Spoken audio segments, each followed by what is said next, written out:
Surprised you Yeah. lost. Hello and welcome to episode 57 of the Chronicles of Nidum, streamed by, run by us here at Dice of the Beholder and streamed on, I don't know why it's still streamed here, but streamed on Heavyweight Gaming. Yes, welcome this week to episode 57. It's wonderful that we've got this far. All had a break. Very happy to be back to it. Before we get into it, though, as always, a word from our sponsors. Very, very, very happy with both of them for very different reasons this week. First of all, I want to just mention Loki Battlemat, who are an award-winning UK-based TTRPG accessory creator.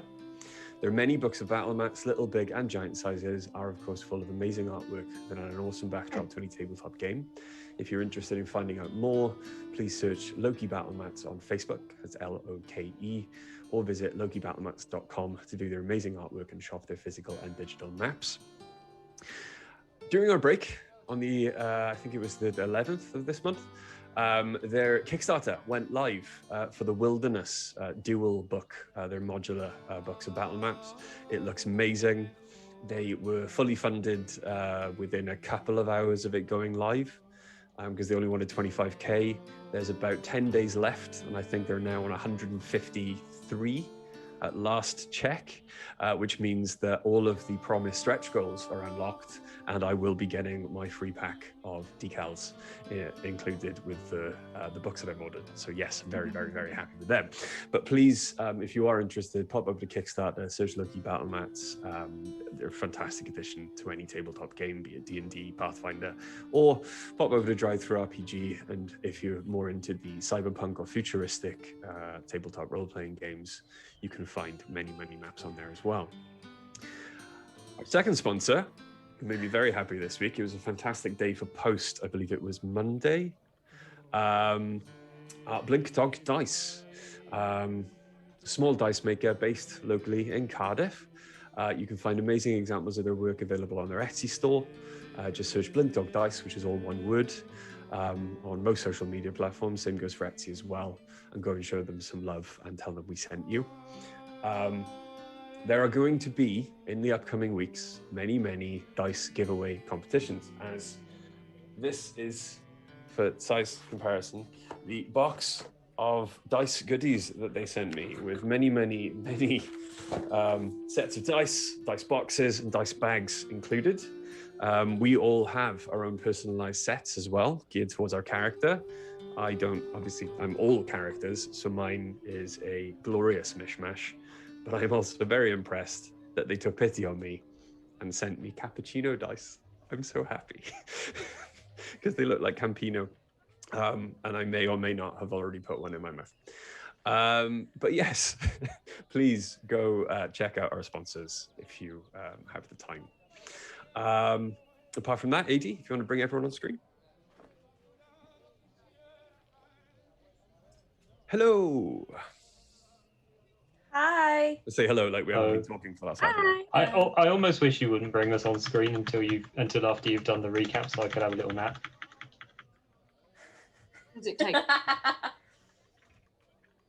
We're on the train now. Mm. And That's you the all, recap. and those It's of you done. who That's it. weren't It's over. with us That's the whole recap. at the very beginning, I've had the delight of being introduced to the Inquisitor. Ta-da. Is everyone ready to play some D&D? Mm-hmm. Yeah. So, without further ado, last time on the Chronicles of Nidum. Having successfully made yourselves at home and arranged a meeting aboard the train with an old contact, you all carried on with your own endeavors. Most of your time was taken up by alleviating the boredom of travel with study. 3 of you read some of the arcane tomes you had liberated many weeks ago from the Beholder's Hoard and reaped the benefits that come with knowledge.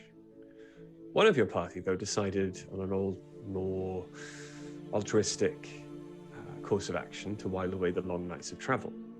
Having discovered the human slave cargo in the rearmost carriages, you spent as much of your magical energies you had available each night doing what you could for those in need.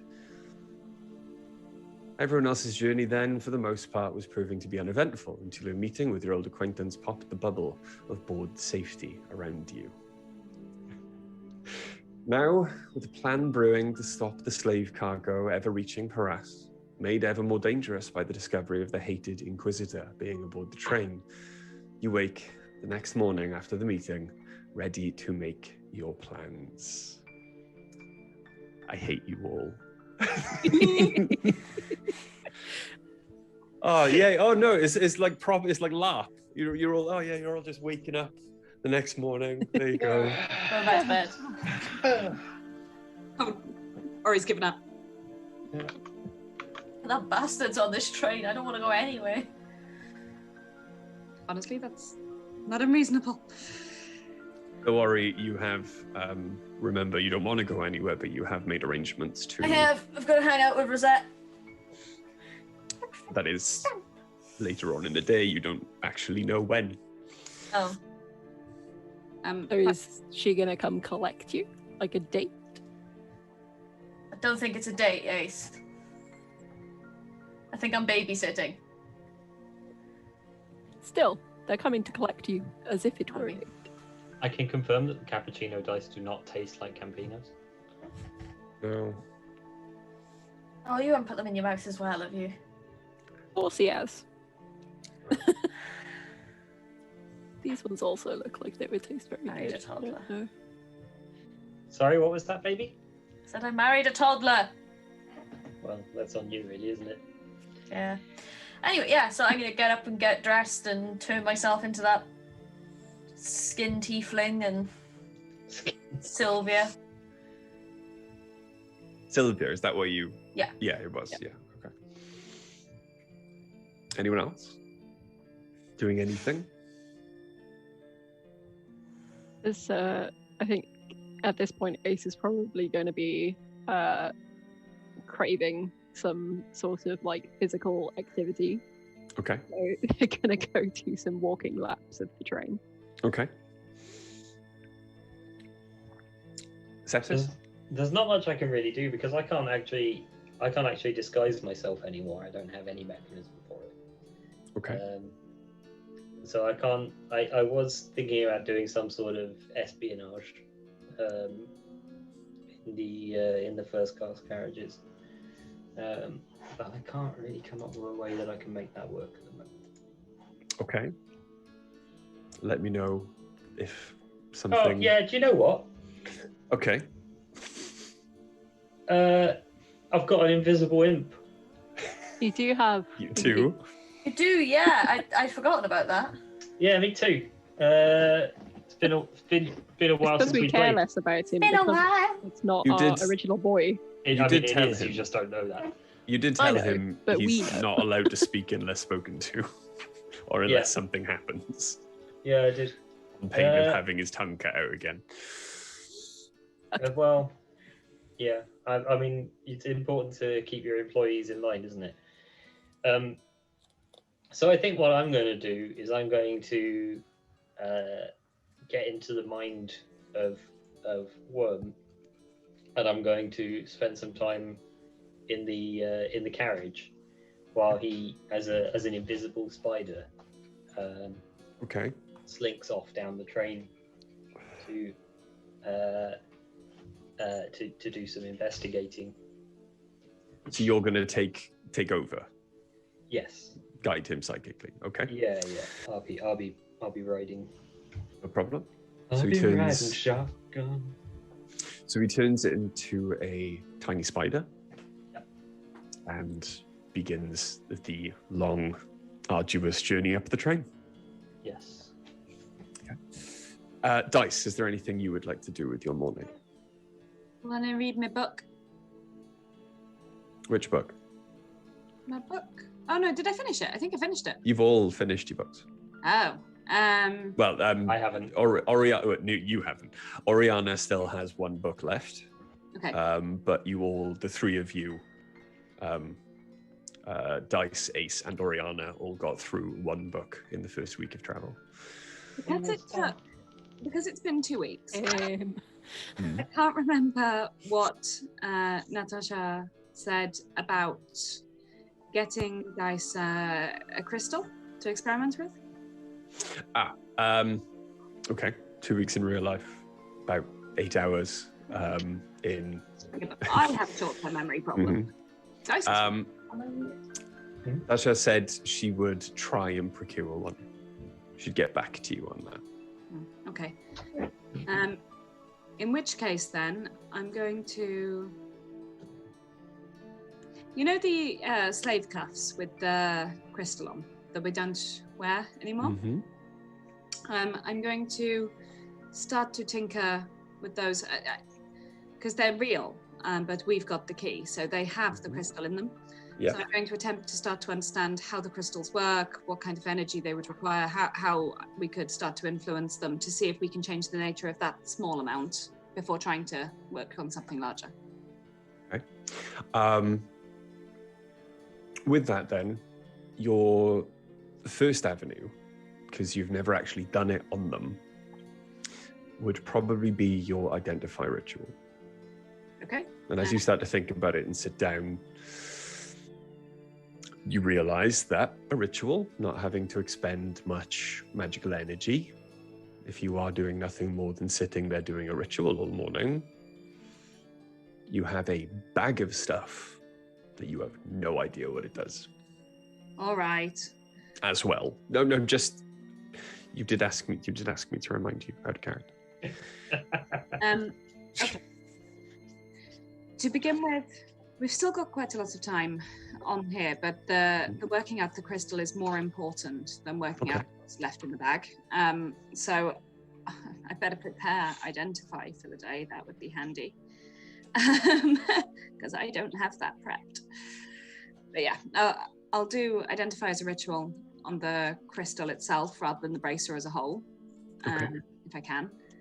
And then I'll start sort of tinkering with it and trying to understand how we can influence it and change its actions.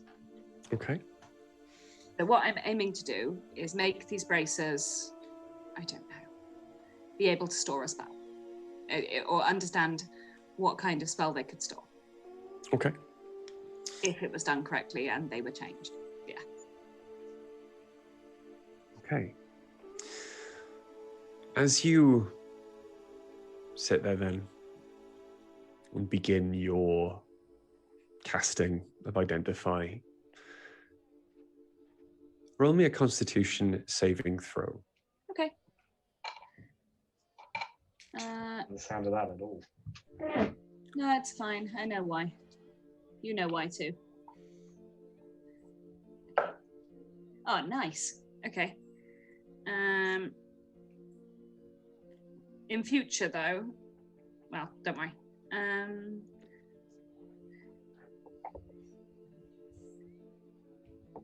Yeah.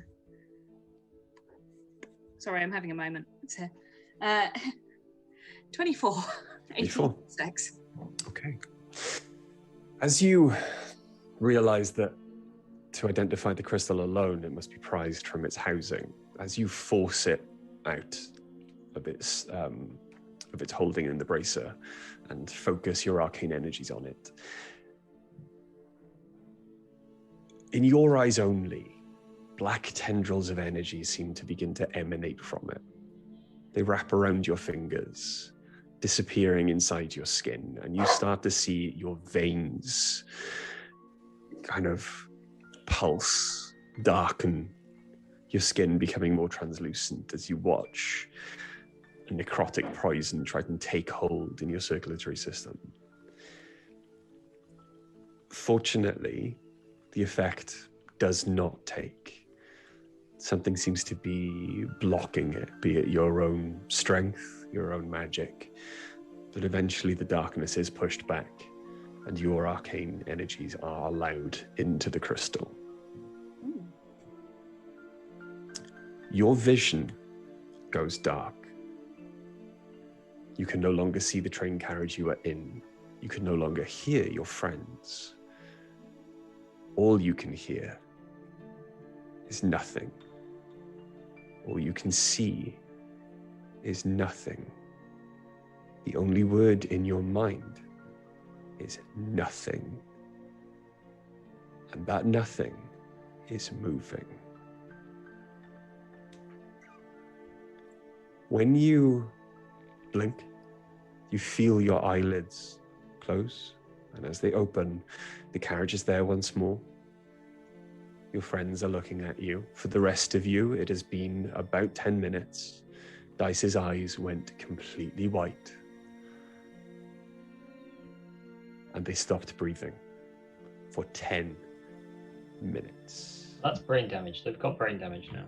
Their breath was, if they were breathing, it was imperceptible. They could not be reached. They could not be spoken to. They were almost as if they were in stasis. There was nothing there. Yeah, slap her. So you slap Dice just as Dice comes out of the trance. I was Smack. going to say I would have been attempting to resuscitate Whoa. or like heal or something. You know, I can't see anything that's going on around me. So I will respond to the slap with, "Motherfucker! What was that for?" You stopped breathing. Where were Your you? eyes went all white. You died. I mean, I didn't die. I've been there before. It wasn't like dying. Dice. Hmm? The name of the crystal. Bob. Sorry. Off the skull. The name of the crystal is alien to you. The language is impossible to determine. The sensation from the crystal about what it is, what it's for, is a shard of nothing. There is a absence to it, a antithesis of creation, an absence of stuff. It is necrotic in nature, and You'd assume so. at the moment, now that it has been prized, it is, you get a sense that it's waiting. So, would you say, and I know I'm going to have to react to everyone beating me up in a second, would you say that the casing is what was putting the restraints and constraints and controls on the crystal, not the crystal itself? Roll me an Arcana check. With advantage, because you're still under the effects of the Identify spell. Oh, I'm so glad that's with advantage. That's much, much better. Yeah, that's, I rolled a 9, so that's 18. My Arcana's really good. You would surmise through the identification spell of the crystal, what it's for, what it's waiting for, the sensations you get from it, the energy. The crystal powers and draws power from the thing it is being used to help enchant. The bracer is the thing that had the enchantment for control or location placed on it. The crystal was there to give it that arcane oomph. Okay. But it is currently waiting for a purpose. That's creepy. Okay. I'll give it a purpose.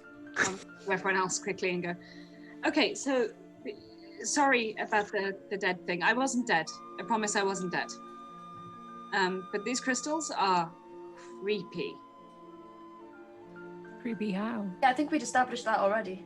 Yeah, but they're like super creepy. Like they're nothing. No, they're crystal. No, they're nothing. They're a shard of nothing. That's what Identify tells me it is. Nothing. Okay. Super strange.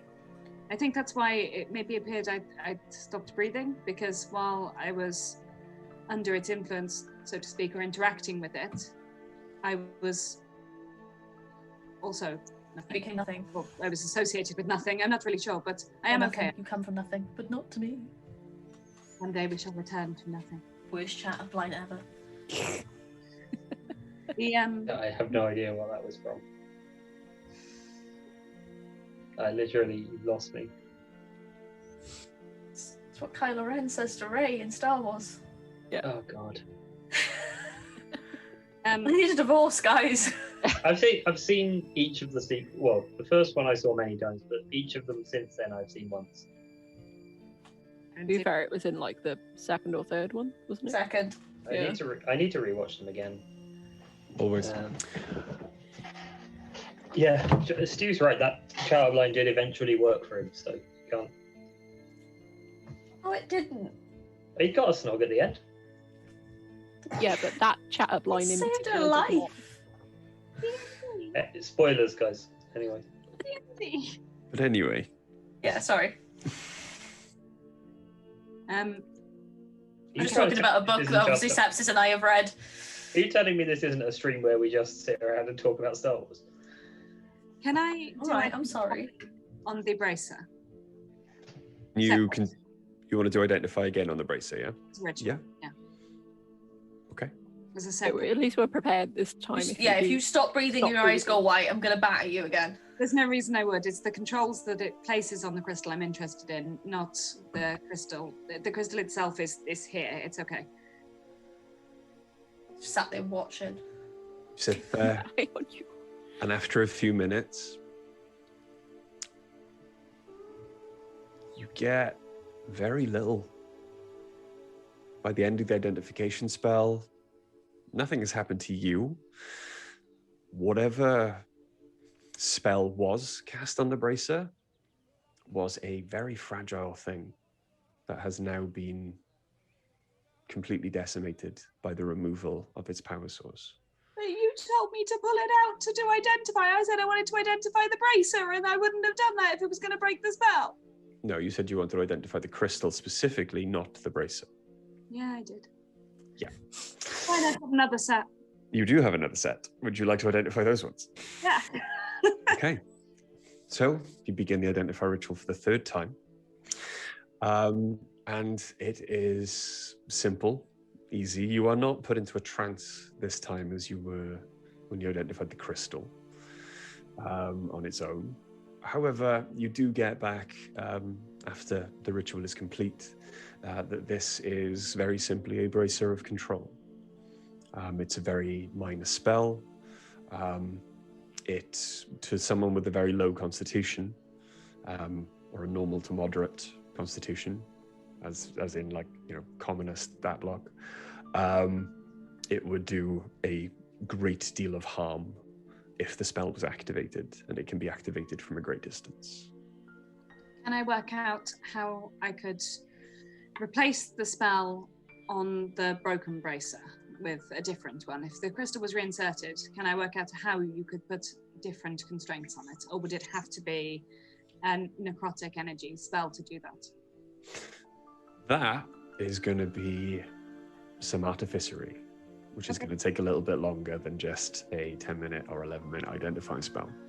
Pretty much my job, isn't it? Yeah. Do you want to sit down and have start to work at it? Yeah, I'll start to work on that while other people do other things. Sure. Okay, cool. All right. I'll let you know what to roll in a minute. I'm gonna go. Okay. While all this is going on, then, Sepsis. I would like you to roll me a stealth check. Is the spider invisible? Sure is. Cool. I'd like you to roll me a stealth check with advantage, please. I would love to roll a stealth check, particularly with advantage. Not a good roll. It is a bad. I would say, I think it's fair to say, a bad roll. That's an 11. 11? Yeah. Okay. And bearing in mind that Worm has a +5, and I rolled with advantage, so it wasn't a good roll. Does spiders not get improved stealth? No, all of the beast forms just use the imp stat block. Okay.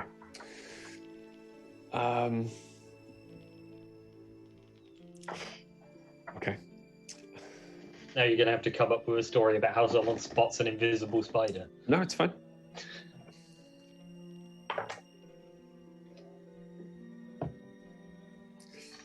Okay. You make your way slowly through the first carriage, or the corridor outside your own, through the next carriage, and eventually into the dining car that you are familiar with already. This early in the morning, there are a few people in there taking breakfast. A lot more breakfasts are being prepared and being taken by goblin and gnome maitre d's up and down the train. None of them seem to notice you. The noise inside the dining car with the kitchen going full clap is an assault on your ears, or on the spider's ears, but you carry on, making your way along the wall or the ceiling, keeping out of everyone's way. Roll me a perception check.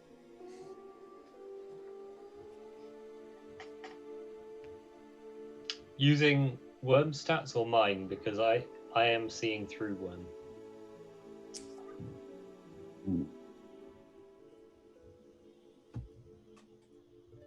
Haven't we ruled this before? I don't know. I'm gonna say using mine. I think that's fair because it's me perceiving, which means it's a 4. Okay. It would have been a 6 if it had been 1. So. Okay. Nothing seems out of place, as familiar as you are with this situation, traveling on a train, and you carry on through the dining car, noticing very quickly that had you advanced previously the night before or any other night you've come here into the next carriage, you would find very much the same, another dining car. Moving through this one, you eventually get to the end. The door, however, is closed. There is a guard on it. What would you like to do? Well, I'm going to, as a spider, I'm going to just sort of perch on the door frame and wait until someone opens it. Okay. And my plan is basically to make my way all the way up the... I mean, unless there's like a crack under the door that I could squeeze my tiny spider body through.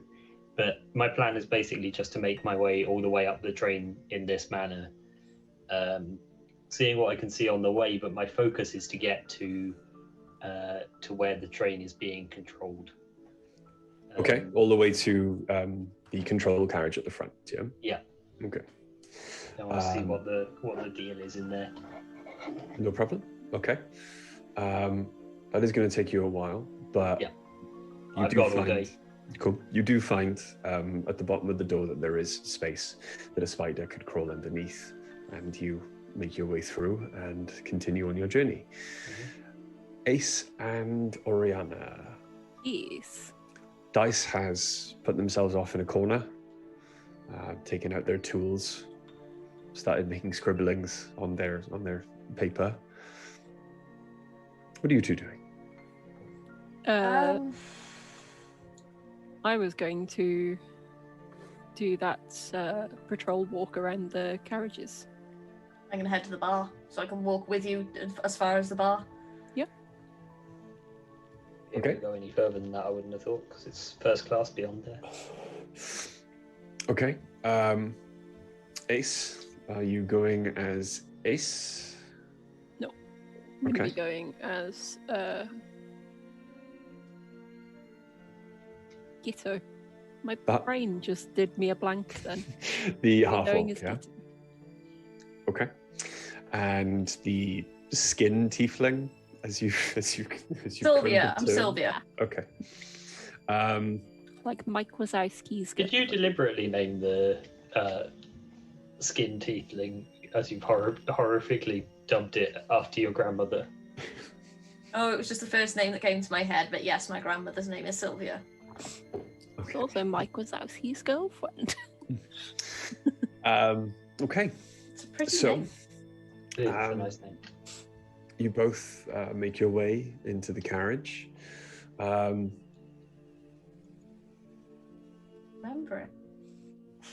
it. There are a few people there. There are Is two. one staying with Dice? One is actually still asleep. So Okay.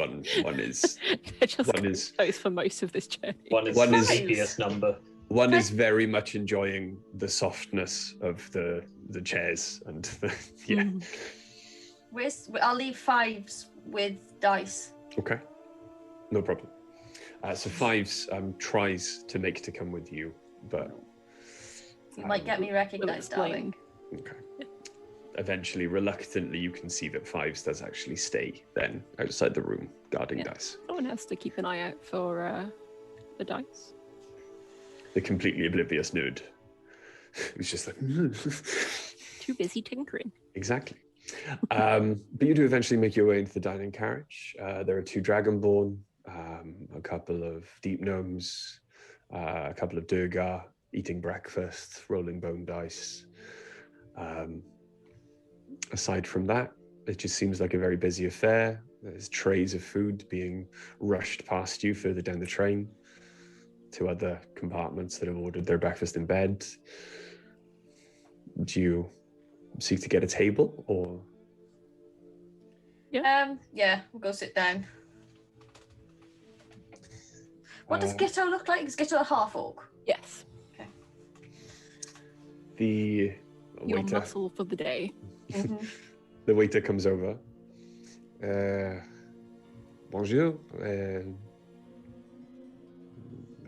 What can I get you? Breakfast or? Tea. Just a pot of tea. Oui. And for your large friend? Take tea. Oui. And something meaty.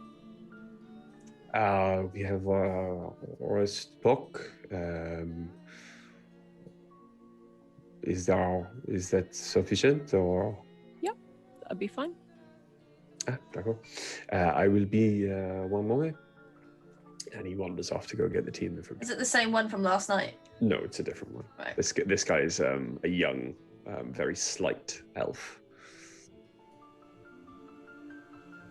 Right. Both of you roll me a perception check. Okay. Oh, I get to roll my cappuccino dice. Not bad. 14. Okay. Thinking about that pork. That tea. Arched.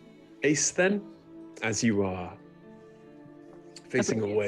away from the rest of the carriage, it's understandable how you would miss it. But Oriana, as your eyes start to wander over the rest of the carriage to take in your surroundings, you notice,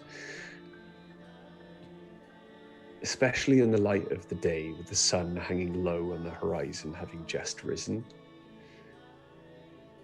there is a strange patch of shadow at the far end of the dining carriage.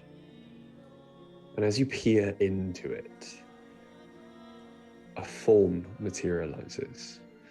Not out of thin air, it seems to be there, or it was there anyway, cloaked in shadow. Your eyes slip away, but your knowledge that that person is there, you force your eyes back to them. And you realize that under the dark hood they are wearing, there is one heavily scarred eye and the horrible grimace of the companion of the Inquisitor, now staring back at you. Right, probably shouldn't have broken from wherever it is that he was trying to stop me from looking at him.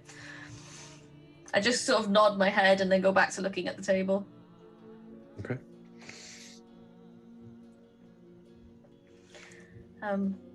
Ace. Yeah? The one-eyed guard from last night is sat in the corner. I'm not going to look over, but I'll trust I you on don't, that. because I'm pretty sure I broke through some sort of don't look at me spell. God damn my perception.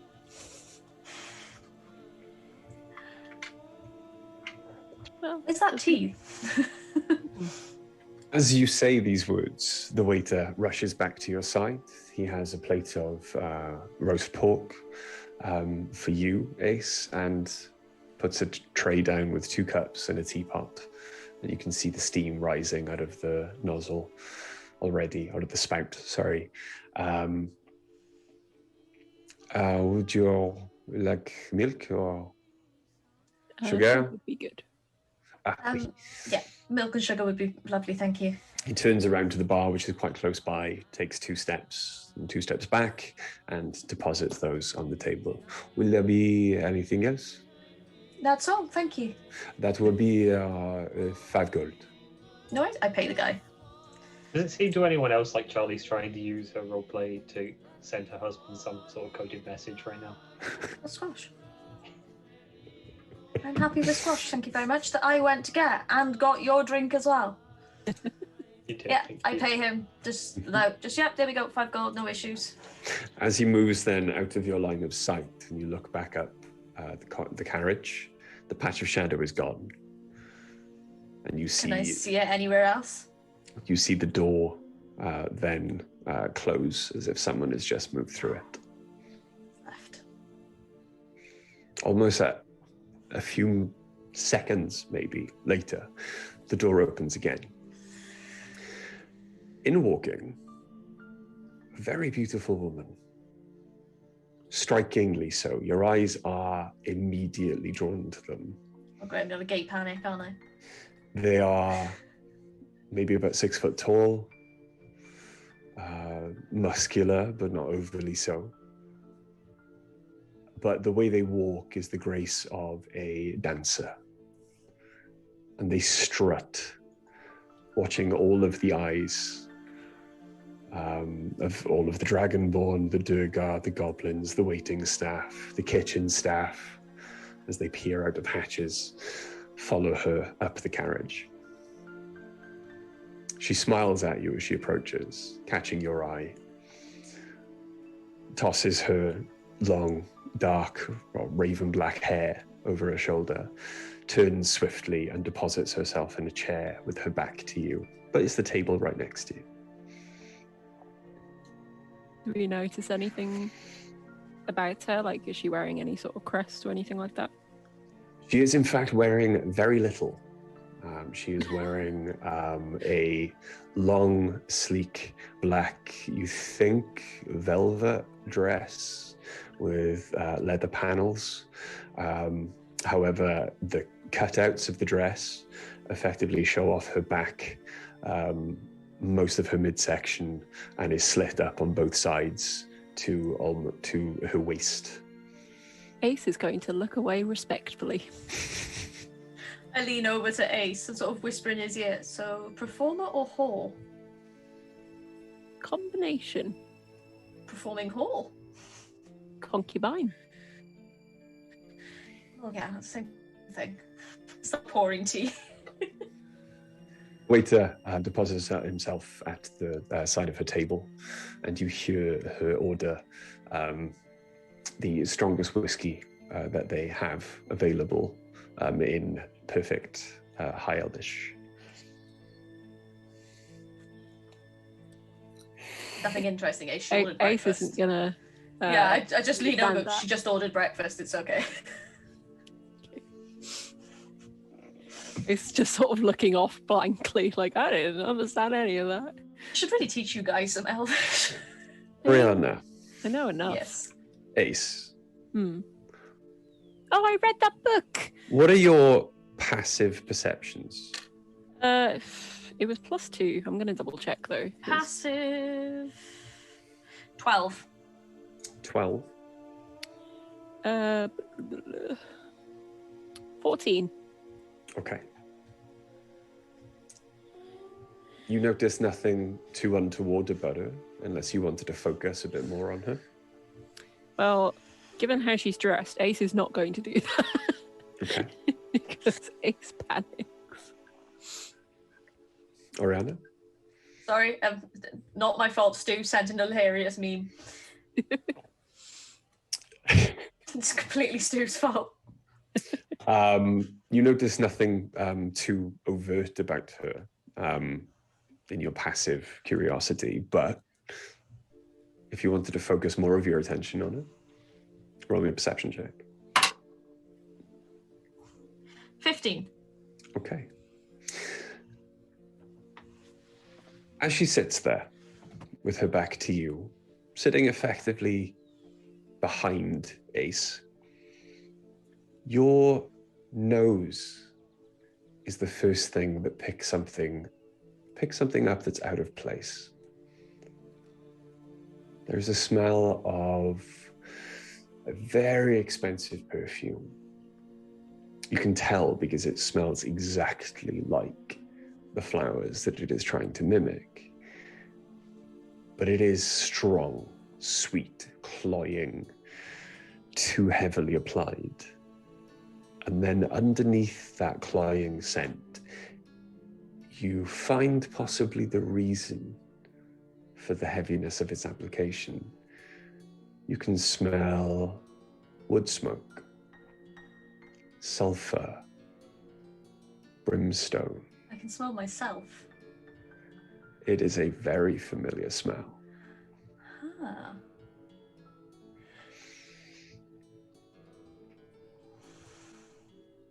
While all of this is going on, Sepsis. Having stayed mainly then to the ceilings of the carriages, making your way downtown. Walking fast, faces passing downtown. The opulence of the first class carriages as you get into them is completely disregarded by you. It is unfortunately slightly more difficult for you as a spider to get through these carriages. A small miniature chandeliers seem to hang at regular intervals from the carriage, well, from the corridor ceiling. You can see then on the windows of like a cursory glance tells you that there are not like curtains that can be drawn. These seem to have shutters that can be adjusted to let little, no, or all of the light in. All of them at the moment seem to be closed. A few of them have their own personal waiting staff coming in and out as you pass. You do notice a myriad of different races as you pass quickly. Though eventually, after about 2-3 carriages like this, you get into a carriage that is very different. This seems to have a kink in the middle, like a corner. So the carriage or the corridor moves to the left. There only seems to be 1 or 2 rooms in these carriages. They are longer than before. These seem to be the first class carriages, the suites, if you will. These are closed. You can hear motion going on inside, the sounds of people moving around, waking up, being waited upon. There are waiting staff or cleaners, servants, basically, human and elven, standing outside the doors, waiting patiently for a command or a request to be made of them, not speaking to each other. You eventually get to one then where the entire carriage has 1 suite in it. This suite is guarded by 2 familiar to you now automatons standing outside the door. It is as you pass this carriage that, walking much quicker than a spider, you hear footsteps approaching from behind you, and you notice the scarred, one-eyed gentleman from the night before making his way into that carriage, stop at the door in the center. I'm going to very quickly try and hide behind something that physically blocks his view. Cool. Okay. You are small enough then to try and hide, even while invisible, behind like a curtain or behind one of the large chandeliers. Okay. Roll me a stealth check with advantage then.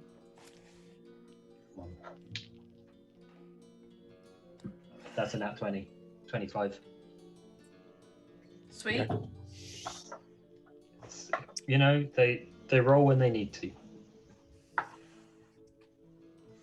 The pulsing of life running through the spider then echoing in your ears as almost like your heartbeat getting quicker with anxiety of being caught. You do manage to hide behind a chandelier. You can almost hear like heavy, loud banging the footsteps of the spider on the ceiling you're clinging to. And there is a moment when just before he lets himself into the room, he seems to look around,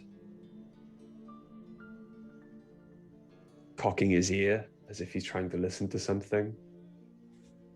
But This guy, I hate this guy. This guy is such ludicrously bad news. But he does not look up. Makes no motion of looking towards the ceiling, and eventually just lets himself back into the room, locks the door behind him. And the automatons stand to attention again, scanning like you've seen Fives do up and down the corridor. Right. You surmise that you have found the Inquisitor's room. Yes. I'm going to leave it for now, and I am going to continue to try and continue to make my way up the train.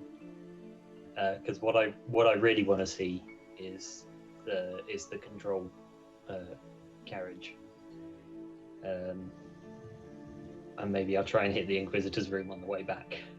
Okay.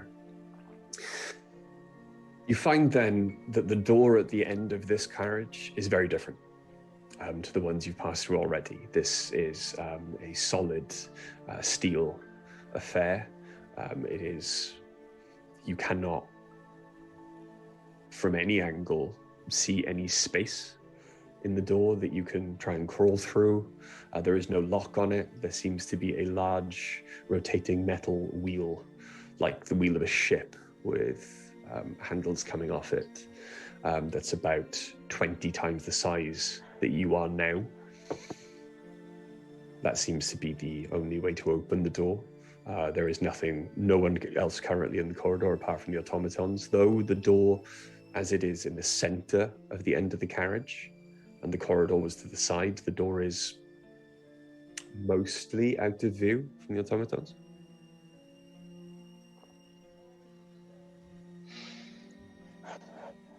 Interesting.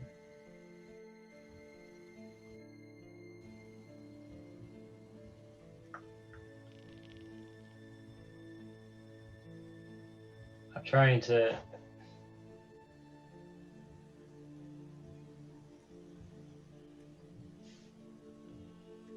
I think Worm will become an imp again. Okay. Trying to be as out of view of the automatons as possible. Or automata, Okay. I suppose. But still invisible. Okay. And will knock sharply on this door. It's going to knock on the door. Hmm. All right.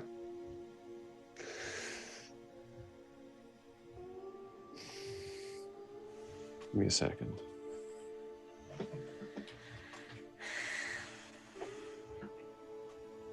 Okay. Okay. You knock sharply on the door. There is a resounding metal thunk, repeated with the knocking of the imp's hand.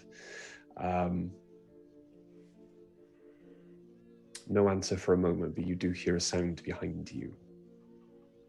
Mm-hmm. One of the automatons, you hear the heavy footsteps of the metal man as it starts to walk up the corridor towards you. As that happens, Worm will become a spider again and climb to the ceiling. Okay. And just stay very still there. Okay. Roll me a stealth check with advantage, then, please. 21. Cool. Okay. As you see the automaton round the shallow corner that the door was hidden behind, you also hear, at exactly the same moment, the wheel on the door start to spin, as if it's being turned from the other side.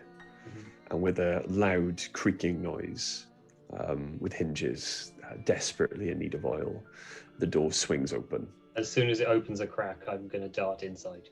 Okay. You see standing there, opening gravy the door. time. You can hear the rush of the wind as the train moves. You can see the land speed past behind it. The noise is deafening compared to the comparative silence that it was inside. And you can see this small goblin covered in soot, wearing goggles, two sets of goggles, one on his eyes, exactly the same set, then like pushed up on his head as if he'd forgotten they were there and put a new set on because he couldn't find the other ones. And he's looking up at the automaton going, "Boka?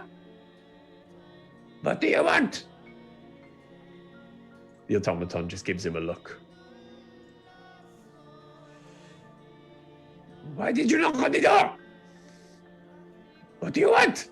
And the automaton just kind of looks around, completely ignoring the goblin, turns and walks back to his post. "Fucking metal robot man!" And he slams the door behind the automaton and spins the wheel. And you can hear the thunk of the lock being put back into place.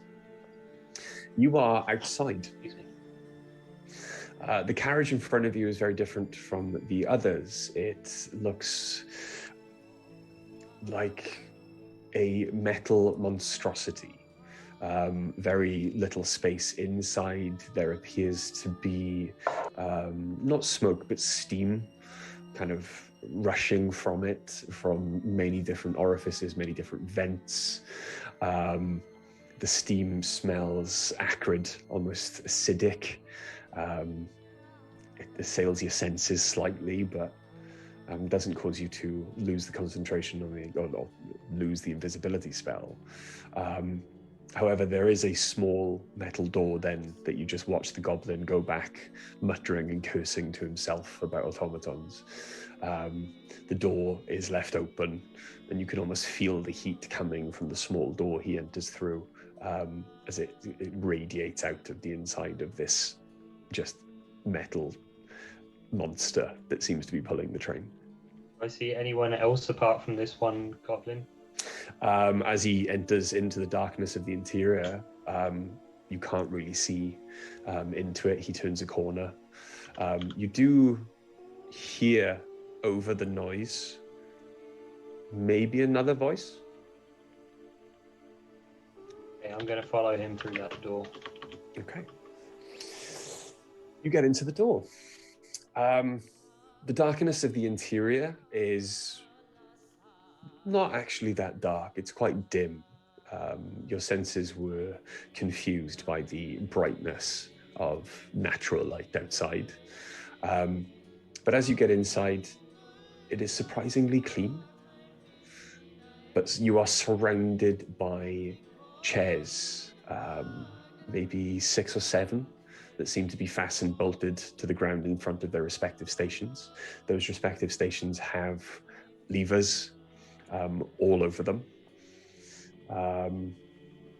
There are only 2 goblins in the interior of this space, and as you look towards them, they seem to be at the front of the control panels and seem to be arguing. Can you speak Goblin? No, I speak Undercommon, if that helps at all. Okay. But I can do the intelligence check, Nidum thing. Yeah. Okay. They seem to be arguing. You cannot immediately determine what language, but they sound quite comfortable in it, so you're thinking Goblin. I did roll on that 20 on that intelligence check. Total of 22. With the time spent then with other races during your travels, especially then in the darker places in Felder, where there was quite a large goblin population, you picked up enough to get by.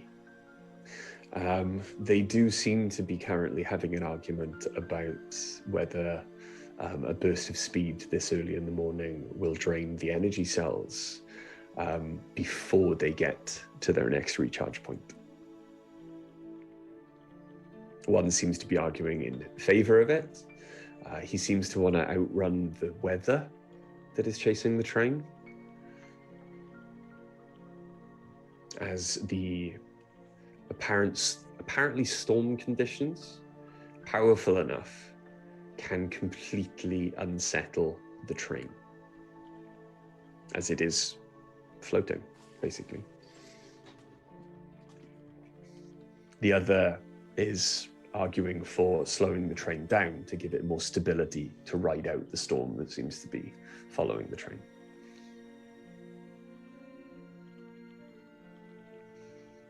There is a large, familiar crystal in the center of the front control panel. Okay. I think what I'm going to do is I'm going to spend a while watching them. Okay. To try and learn as much as I can about what the controls in here do. Right, okay. And I want to spend a fairly significant amount of time watching so I can see if there are others that come in here, whether they're on some sort of rotation, how many drivers there are. And I basically just want to learn as much as I can about the process of controlling the train. Cool. Okay. I will come back to you when I will come back to you with the rolls you need to make once you've spent enough time there. Yeah. Before I come back to the dining carriage, dice. That's all right. Em and I are texting back and forth about what we're going to do. Okay. Dice. Yeah. While everyone else is doing their thing, roll me a tinkering check. Yay, I love tinkering checks. So Now, intelligence plus your proficiency, but it's Tinker's Tool, so double your proficiency. okay. As it's a skill check, can I have guidance on it? Yeah. Okay, so it's roll plus intelligence. 17, 18, 19, 20, 21, 22, 23, 24, 25, and then guidance 26, 27. 20, no problem. I'm going to stop you, but I know you do enjoy saying the numbers when they're really big. It made me happy. Like Cake used to in the last one.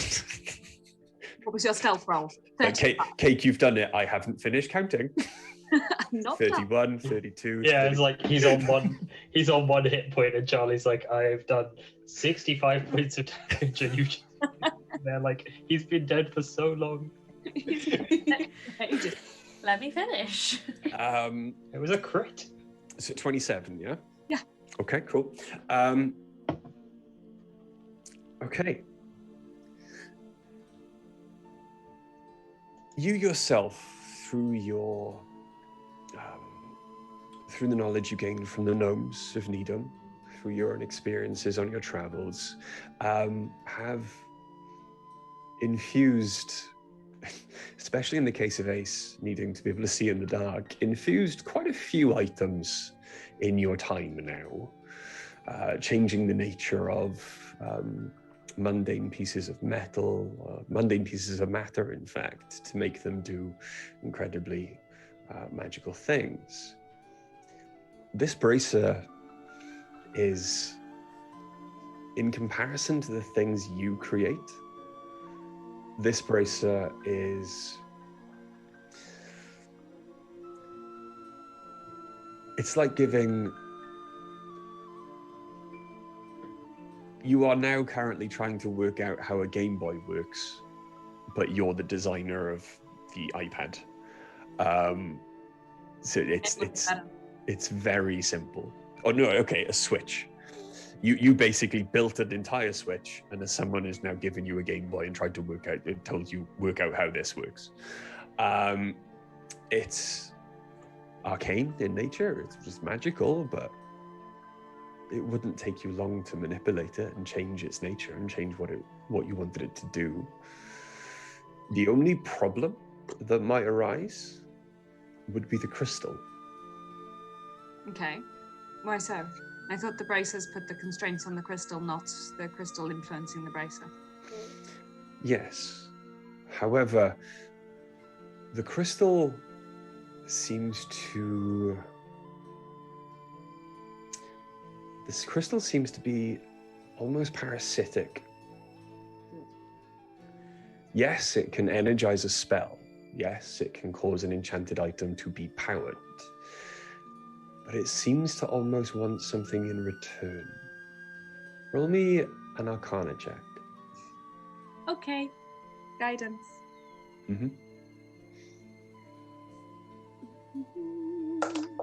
Okay.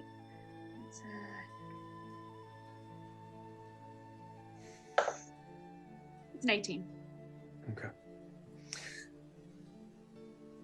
As you think back on everyone you've seen wearing one of these braces, at least one of these braces that was fully energized and was working at the time, and you think back to how emaciated they were, the grayness of their skin, how none of them ever seemed quite healthy enough, regardless of how well fed, how well treated. You start to think that maybe these braces were keeping them that way, in such a small way that they didn't even notice. Me and Ace were wearing the braces at one point. We had to unlock them with the thing. Did I not notice anything from that? No, because when you put them on, you all passed your Constitution saving throws every time I asked you. Remember those times where I kept asking you and Ace specifically to roll con saving throws, and I never told you why, because you always passed? No, but I'm sure you did. Okay, so sort of almost a sacrifice of life force in some way. Okay. Like the way you get your hit points back every morning. How would someone look if they had very few hit points, got all of them back every night, but then always woke up just shy of full? What if we just sacrificed a pigeon to it? With your Arcana check then, and your Tinkering check, into the nature of it, they were both very good checks. You determine that it's not necessarily life force that the crystal wants. It is give and take. The spell you imbue on an item and use the crystal for to energize, it wants a negative effect. What's the train? What's the effect of the train? What's its negative effect? What's it doing? Am I going to have to go on a wander? You might. Oh, no. I will go on a wander. Wait, what sort of time is it at this point?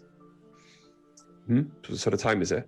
You're coming up. It's still around breakfast time. You don't have Ori to tell you exactly with their watch, but you've spent maybe a good hour dealing with this. Okay. With your three identifies and this investigation, you've spent maybe a good hour, half an hour of which has been alone. One has been kind of chatting amicably to you while you've been working, but apart from that. Okay, that's fine. So, fine. How far away is the crystal? Which one? Any one of the train's crystals. Okay. From your perception check, then, when you originally studied the train, when you were outside of it, just before you boarded, there seemed to be one at each corner, and then one on either side of the middle of the carriage, each carriage. Okay. So 6 in total. I am going to... But they are affixed in housings to the outside of the carriages. Can I get to the outside? Don't know. Probably not during the day, because the only way I know of outsides would be the back of the slave carriages, right? Mm-hmm. Okay, when I go on my adventure tonight to feed the humans, I would also like to speak to some of the humans tonight, but when I go on my adventure tonight, I will attempt to go and look at a crystal. Okay. Mother. What is surprising to you, though, in all this investigation, is you have now determined, and this is probably quite important knowledge for, I suppose, the greater human population. The greater good. You're not a strong individual. It did not take even an ounce of your strength to rip that crystal from its housing and completely deactivate the bracer. Did I get the feeling, had it been locked, it would have had a different effect? It was locked. It wasn't on, but it was locked. There wasn't any spark of energy. There wasn't any detrimental. So all these poor humans who are wearing these braces and walking around at risk of death could literally go tink and be fine. Well, that's fucking ridiculous. Noted. And that's where you suddenly realize possibly the propaganda or the breadth of the fear that the elves have instilled with their warnings of what will happen if people try and tinker with them. People are so scared. Some of them might not have even tried. Most of them, I would think. And that probably includes the people who are part of the resistance because they don't want to accidentally kill someone. From what you've seen, the resistance remove the braces through arcane means because they're worried about what happens if they touch the crystal. Oh, I need to speak to Oriana. Okay, that's fine. I will keep this in mind. Carry on with... Okay. Yeah, I'll take Okay. Ori and Ace. Yes. Okay. So, you are still in the dining car? Yeah. How close to us is this elf? Sitting behind Ace, the elf woman is maybe 5 feet away. Okay, so she is fairly far away then.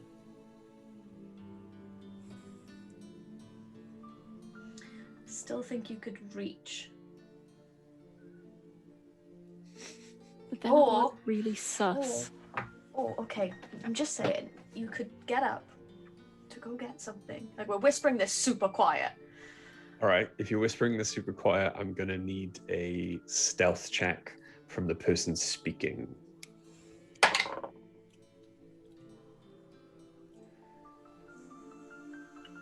don't have it at the moment. 17. It's 20. Okay.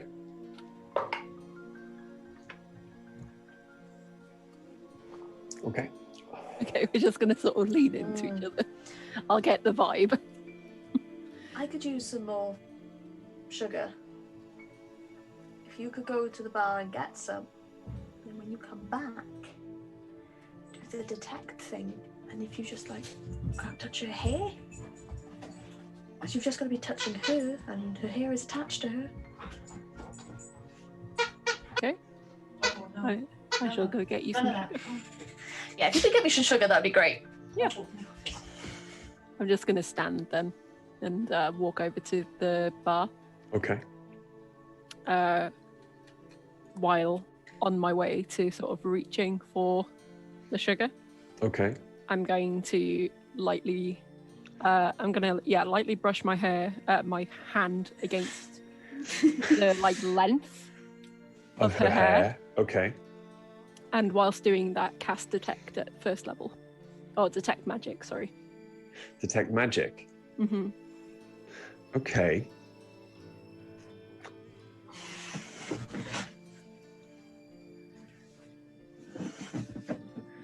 Read me the effects of detect magic, please.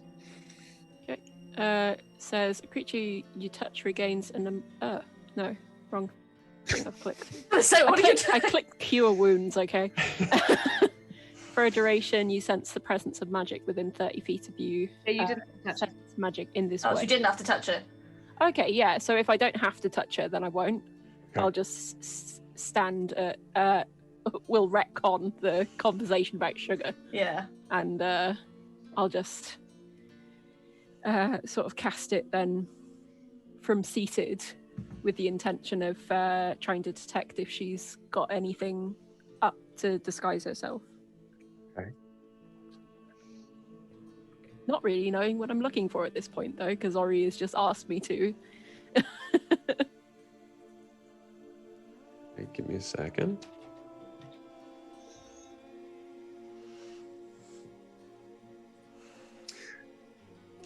Okay.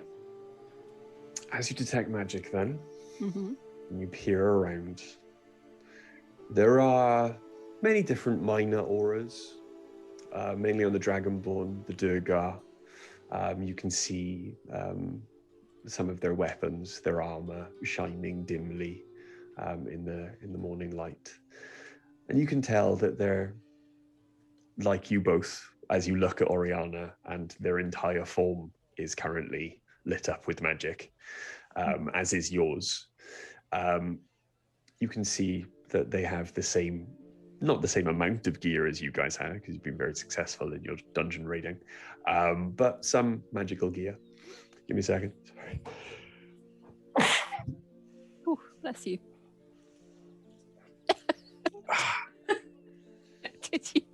Did you squirt your eye out or something? Feels like it every time. He does not breathe well. No. Yes.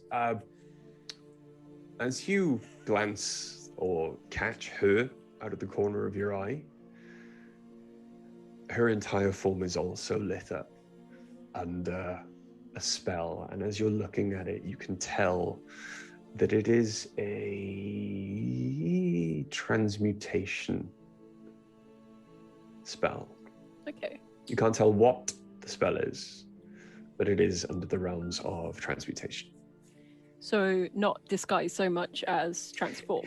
No, the aura of the spell is a very different color, and as you look back, you know that. Give me a second. I'm absolutely certain, but that's not how to spell disguise. There we go. Bum, bum, bum. As you're looking at Oriana and the aura coming from yourself, you know that the school of the spell affecting you is illusion magic. This is not illusion magic, it's transmutation. Okay. This woman's physical form has changed. Yeah. So like with Oriana's disguised self, she does still have her wings. So even in disguised self, I have to be conscious of where I'm putting my wings.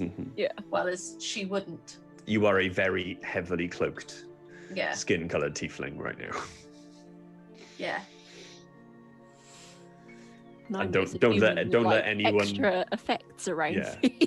Don't let anyone. Oriana is very careful not to let anyone reach up above her head right now. Yes. Or touch my back. Yeah. Okay. Okay, so I'm gonna pick up my cup of tea and like sniff it, and then put it down and lift my head up in the air and go, "Can you smell burning?" yeah, Ace is gonna sniff then as well. Do I detect the scent? Is that something I'll need to roll for, or is it going to be quite obvious? With your passive once perception, I'm like looking it up. No, Yeah. roll me a perception check. I was going to say because it's 14. Ooh, that was a tasty one. That was, I believe, 17. I'll double check. 17. 17, yeah, I think so. Oh no, more than that now because I did that book thing. 19. You don't have a minus wisdom score anymore, Em. Yeah. Yeah, 19. 19. Cool. Okay. So yes, now you do pick up on a bit stronger as she is slightly closer to you, the smell of wood smoke, sulfur, and brimstone. Okay. Under the cloying, sweet smell of flowers. So, And Ace will be sat there and go, It smells okay, almost like the those medicine bricks they used to use. yeah, I can definitely detect that.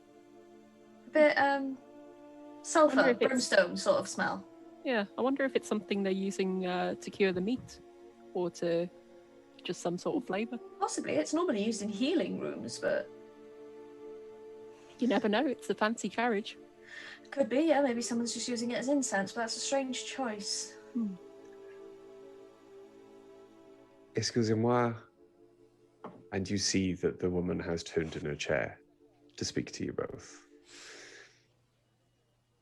It is a ingredient of the perfume that I wear. I apologize if it is offensive to your noses. No, not quite the offensive, opposite. just familiar. I'd rather enjoy it. As you in particular should, Shari. Might I join you both? I do not enjoy having breakfast alone. Please do. Waiter. And the waiter hastens over as if he's waiting patiently for just her. Please move this chair so I can eat with my new acquaintances. And he very, very quickly does as she rises from the chair, moves the chair over, places it down next to you, and then very quickly moves her whiskey and breakfast over as well. Bonjour. Good morning. My name's Sylvia. Sylvia, not Charlene. I can tell by the No. accent, but No, not at all. not a local. And your charming friend here? Gito. Gito. Not. You don't look like a Gito. No? No. What do you But think? I've heard stranger names in my travels. It's a good Albion name. Yes. I have not traveled to Albion much. There are much richer pickings on the continent. Yes, as we're discovering ourselves. My name is Lusta. Lustat's a beautiful name. It is spelled lust with an A on the end. Some people have told me it is quite fitting. They do not make the same joke twice. I bet they don't. Tell me, why are you visiting Charlem? Adventure? Yeah. I'm, Get out of Albion, see new worlds. I'm accompanying Sylvia to make sure that she does travel safely.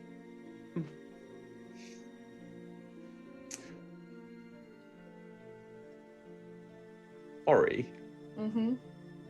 roll me a wisdom saving throw with advantage. Thank you.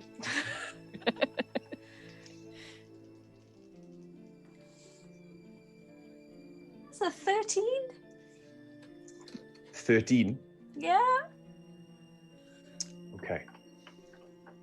Pretty sure the DC for those is normally 14. Minimum. Okay. I mean, if she's going to read my mind, I'd partly let her in anyway, but... Okay. Hang on.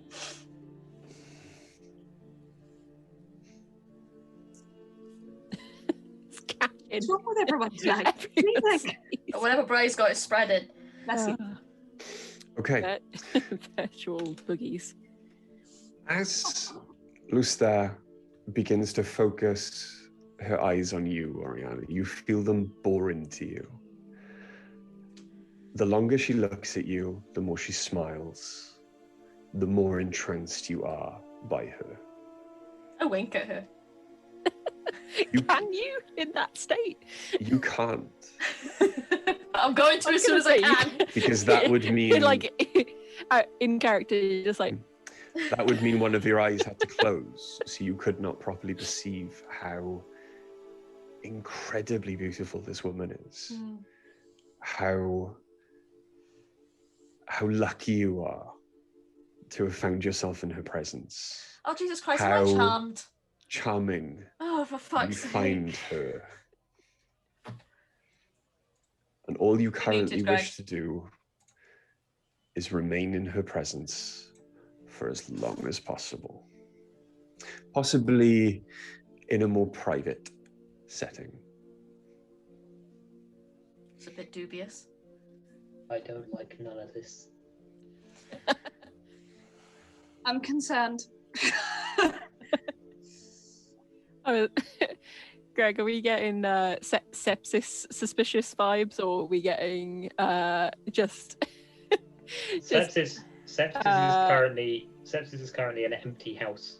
No, I mean, like in the sense of like, is this a sepsis would be suspicious of this person vibe, or is I this can't spell. I don't husband think is angry that his wife is enamored with a woman? No, I am concerned for Charlie's character. Yeah. Charlie, you don't know anything is happening. So no, you can't count a spell. My detect magic is still up though, right? Yeah. Mm-hmm. But do you have counterspell? I don't think I do. Ace cast slap. I can smite. However. And I can command, but I can't. However, detect magic works on spells being cast. Detect magic Spells does and not... magical effects. And magical effects?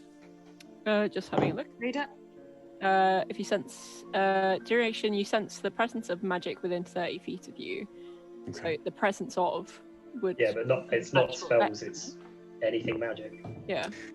What about natural physical You qualities? sense magic in this way. You can Also, use the action to see a just faint throwing it aura out around there. any visible creature or object in the area that bears magic.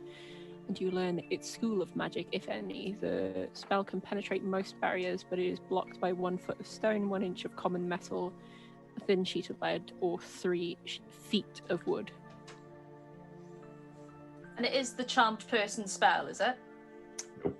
No, I was going to say, because otherwise I would regard her as a friendly acquaintance. No, this is something else. However, while all this is going on, Oh dear. we're going to take a break. Yes, because it is coming up. It's 3 minutes to 9. While all this is going on, we are going to take a break right there. Why do I always end up charmed? This campaign, Look, the last campaign. The first time you walked in, met someone in a shop who smiled at you with fangs in heavily shuttered window in a shop which was dark because it was heavily shuttered windows, and you decided to just stare him in the face. Yeah. You were like, charm me then. It's just, you know, I had no issues with it being a vampire. It didn't need to charm me. They normally do. Waste of a spell slot. Yeah, most vampires don't meet goths.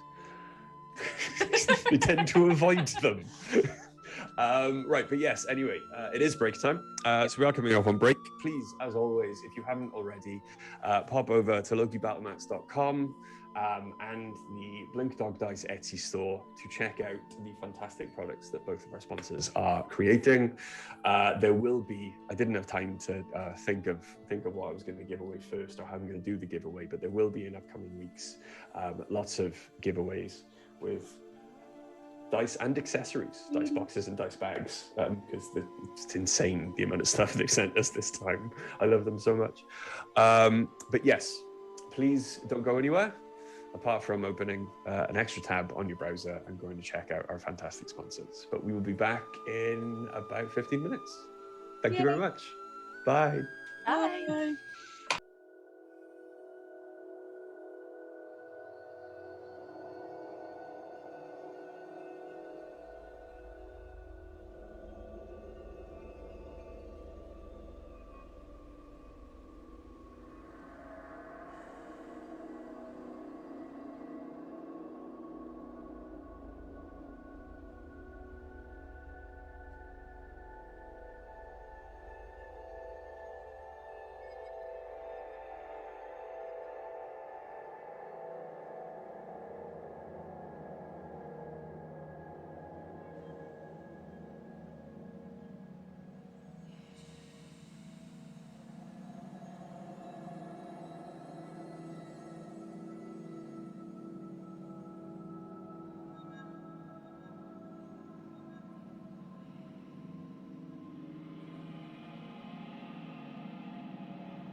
Yeah, I just noticed.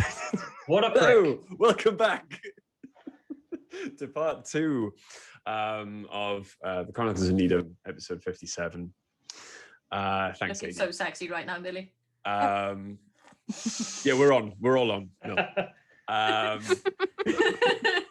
Legitimately, you did look quite sexy, but Thank you. I was thinking earlier when you were doing it, I was like, oh. Millie. I nearly made a very inappropriate comment that I'm going to keep until later. I've just inhaled something. I hope. Well, that's really for later, isn't it?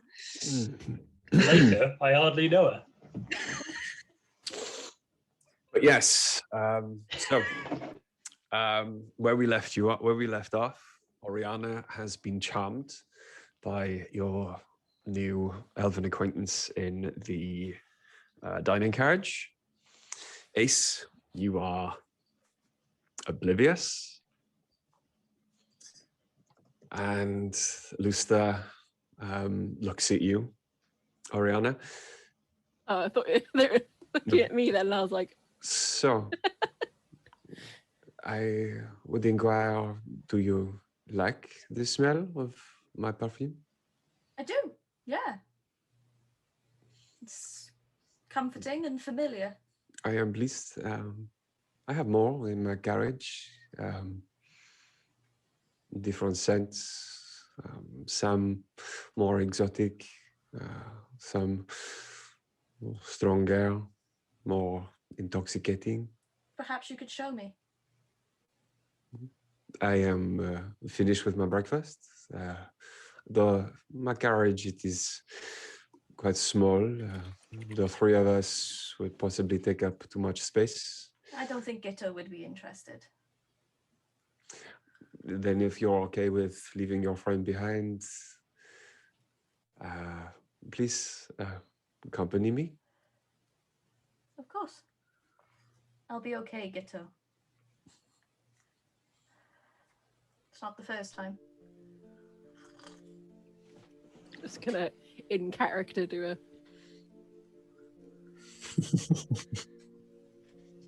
Just a tea. Okay. And she rises and makes a motion to take your hand. I take it. I fucking hate being charmed. And as she walks up the carriage, then she takes your hand in her other and kind of puts your arm in hers and leans into you. My carriage is in somewhat disarray. I apologize for the mess, but I'm sure we can find you a place to sit on the bed. Or the floor, against a wall. And yeah, Ace, you watch Oriana walk out of the carriage with this woman that you've both just met. Such a shame that Ori I has mean, prayers for Ace this. isn't surprised. Yeah. Not the first, like I said, not the first time. Ace is neither surprised nor concerned. Okay. Fry, Yes. very quickly, not to interrupt your flow. Once I finished dealing with the bracers, while waiting for the opportunity to go and play with the crystals outside the train, I would like to start working on converting some of the sending stones to be messaging between us as repeated messages. You know, I was going to convert several sets of them to form a chain and be multiple uses instead of one, so we could use them as messaging devices. And I know it's going to take time, and I think you're muted. You are not so much creating a magical item as Converting. slightly changing the effects of one that is already magical with pretty much the same kind of spell you want it to do anyway. Roll me a tinkering check. Oh, okay. I mean, it is enhancing. I've closed. Whoops. Never mind, I'm fixing it now. It is enhancing it as well because it would be multiple uses, ideally, depending on how well I roll, I assume, per day, rather than just the one. One will do, but I would like to have more uses if possible. Tinkering check, yeah? We're being raided. Raid. Tinkering check. Thank you, Chaotic Stupid Media, for raiding with your party of 10. What was your tinkering check, sorry? Wrong game. With guidance, it's... Is that an intelligence check, or is it just proficiency? No, it's intelligence plus your proficiency doubled because it's tinkering. Plus guidance, okay. 7, 8, 9, 10, 11, 23. 23. Mhm. Okay. Very early on into the process, you do determine that this can go one of two ways. You can convert it to have charges, so more than once a day, Okay. any distance. However, if you ever use the last charge on it, it will become a mundane stone. Like Kiesland stuff, yeah. Mm-hmm. Or you can extend the charge so it lasts all day, but the distance is limited to within 100 feet. You can use it whenever you want. The messages can be as long as you want. Would it However, the distance is limited. It can't be anywhere in the world. if we did the charges version, would that be if you use the last charge, you normally get to roll to see if the item's destroyed? Would that be the case? It would just be destroyed. How many charges do I think I could achieve? I'm awful. 5 I mean, 5 charges per day per stone, yeah? per pair, if you do it that way, sorry. But a pair wouldn't work because the whole point is to link them as a network between myself, Ace, Ori, and Sepsis, so you couldn't do it as a pair. Okay. 3 charges per day as a network. And that's the whole network. So we get 2 messages. Each stone, yeah. Each stone within the network. Okay, that's better. It's gravy time. Is that, I'm being technical here, is that question and response, or is that, question and response. The charge is used by the person who sends the first message. Okay, I think that sounds like a good deal. Yeah, that's what I will attempt to do with, so it would be 2 pairs, and then I'm going to convert them into a network of 4 stones. Okay, cool. Yeah. Okay, I will homebrew that. Yeah. And you will have it on your character sheets by next week. Would it be This done month. this day? Next year. You can do 1 pair now. Do you spend a couple of hours doing it? I'll do it over the next couple of days. I'll just keep working on them in my spare time until they're done. Okay, cool. If I want to carry on working on the stones, though. So. No worries. Okay. Before we get back to Oriana, Sepsis. You muted me. So, Hello. Sepsis. In your time then, watching the comings and goings of the goblins, you notice that there is a small door with a short set of steps that leads down at the back of the room. Out of this and into it comes another goblin, for a total of 3 running this engine room. The goblin that came in to join them seemed to be waking. There seems to be some small kind of bedroom at the back where they stay.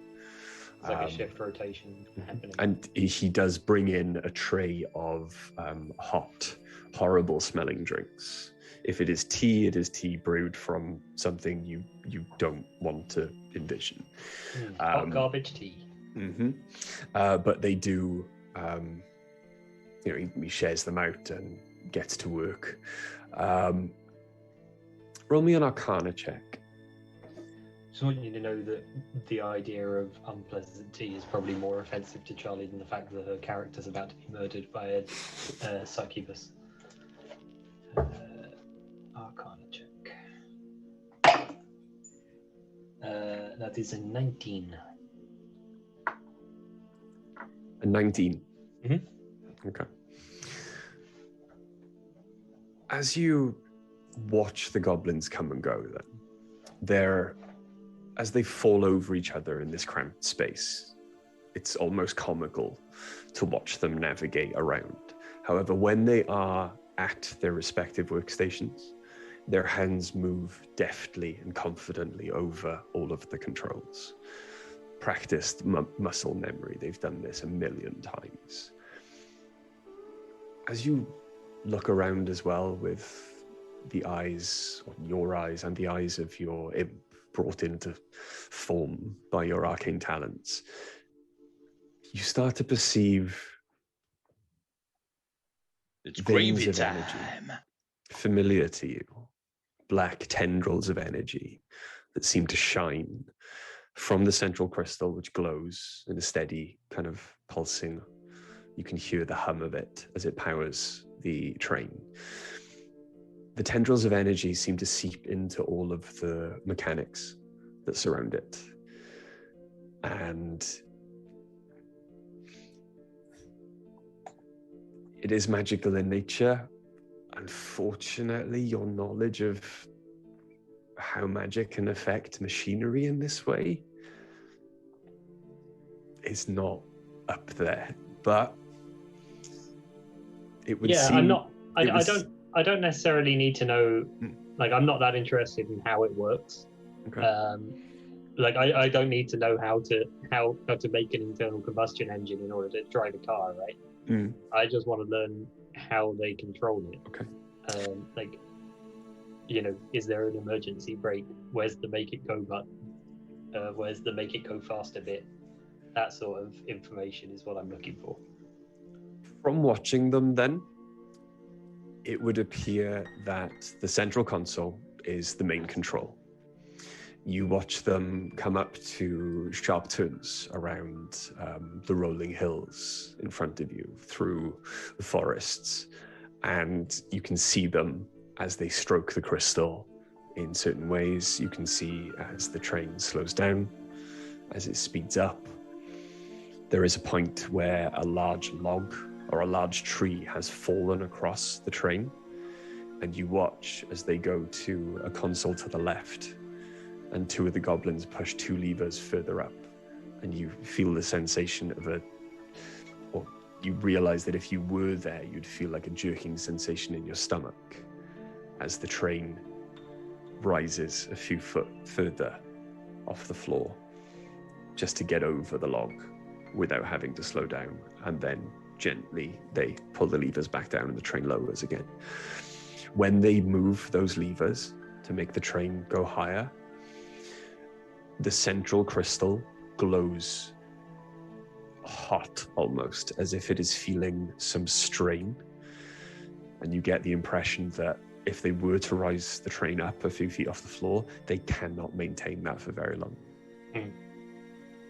It is it's just a quick hop maneuver is pretty much all they can manage. But the actual make it go, make it stop controls seem to be quite simple. But you do notice as well that when they're rising the train, they seem to be moving. Currently, you can see 12 smaller levers. And as they were making the train rise up, they were moving those levers and then pushing them back down. And they went 1, 2, 3, but they went all the way along the line. So as if each train is controlled separately. Each train had to be risen separately, each carriage, sorry. Okay.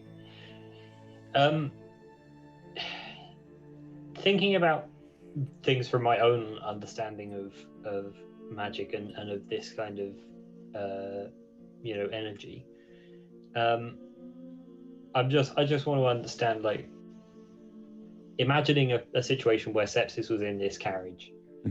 Could I pour energy into that crystal in order to juice it up,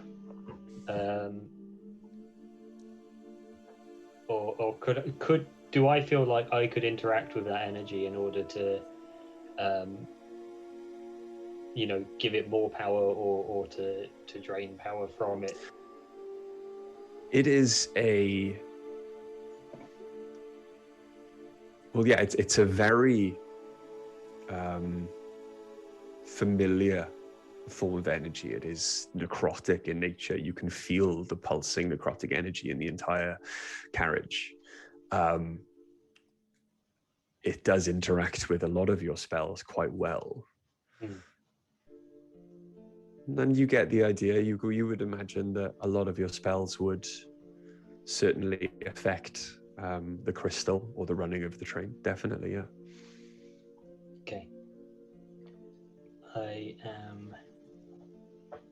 I'm going to tell Worm to stay here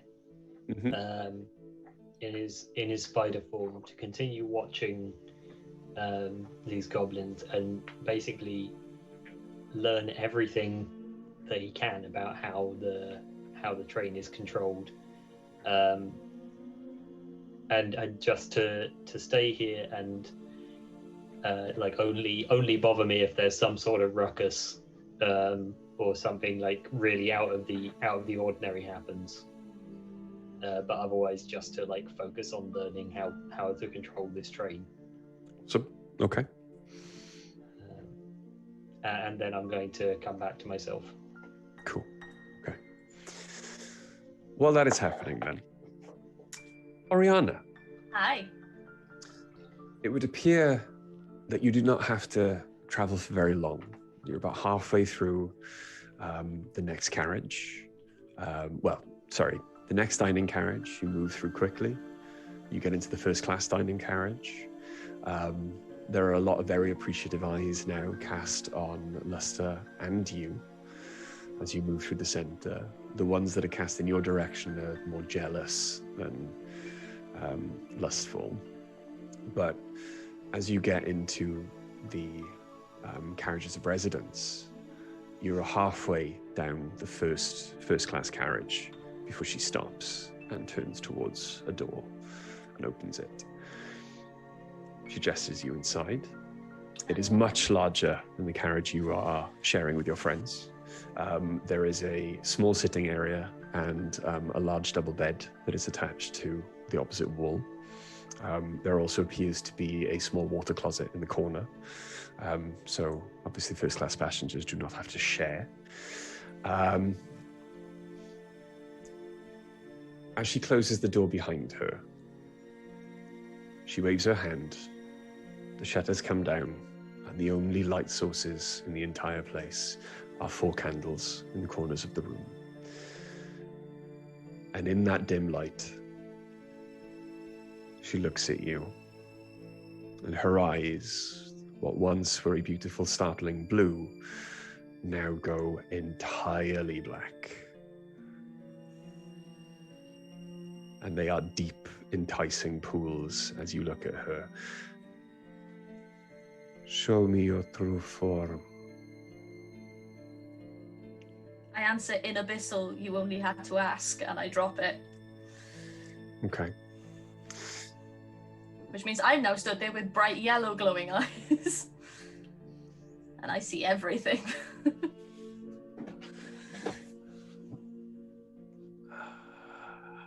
I did not expect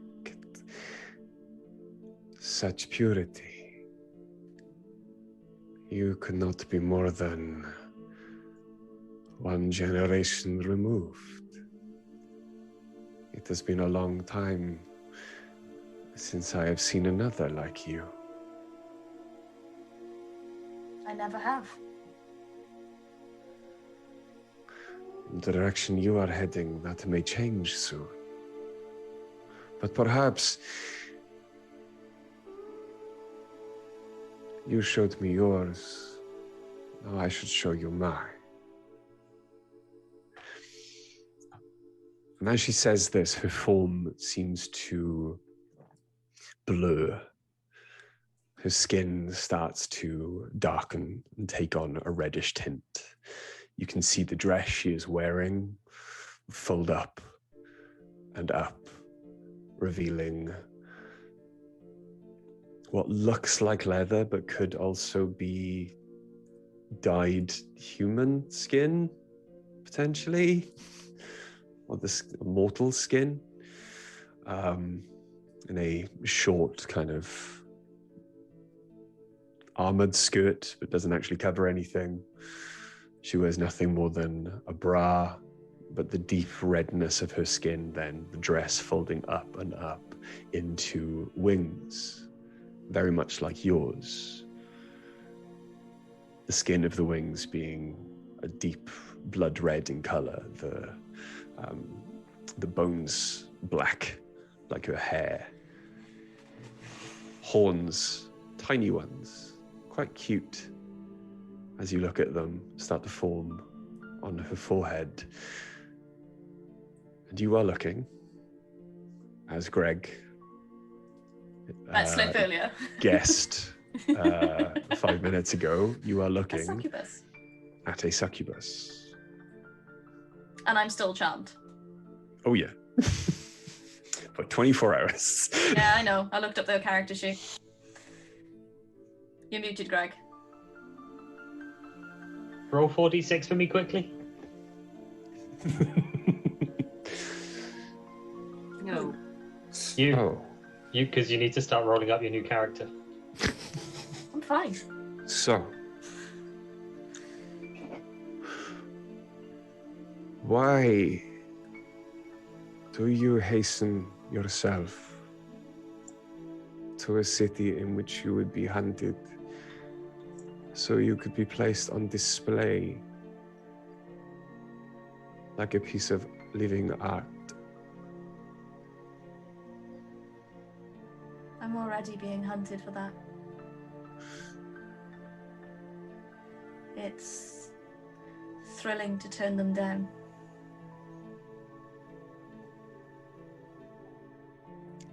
Who are you being hunted by? Someone on this train. Ah. We potentially have the same interests then. I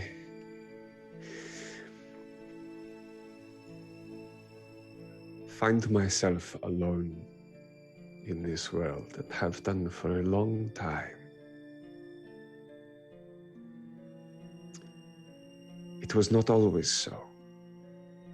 Once I had brothers, sisters, lovers of my own kind, and they were coveted by one with particular tastes that even some of our own kind and your ancestors would turn our noses up at. Similar to the one you disguised yourself as. I find it much easier to get around if you make yourself look like the ones in power. Even the lowest born elf is free to move as they wish. I've done it myself. Even learned that ridiculous language of theirs. It's not difficult. It's not like any of them can speak Abyssal. No. Some of them even struggle with common. Yes. The Sharlem accent leaves a lot to be desired. Are you here to kill him? Eventually, I wish. I'd love nothing more for that man to suffer 1,000 deaths.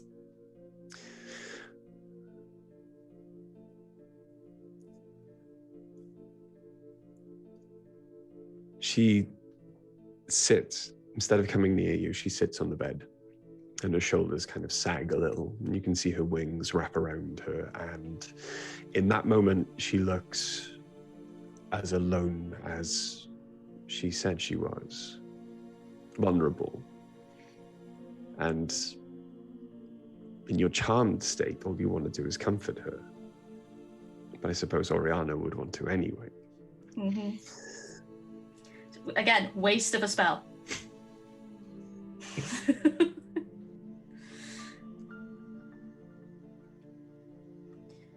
I would ask that you do not kill him.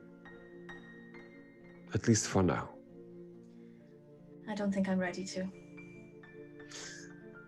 What's he done to you? I have it on good authority that my kin are not all dead. As I've said, some are paraded, put on show for his acquaintances. It's what he offered me, to be his bride. What was it? My duties would be to stand next to him and look pretty, but don't talk. At least he gave you the choice. I've seen many tongues cut out of mouths I think it was when they more of could an not keep illusion. quiet. Make it look like I had the choice. Instead, I fucked his childhood friend.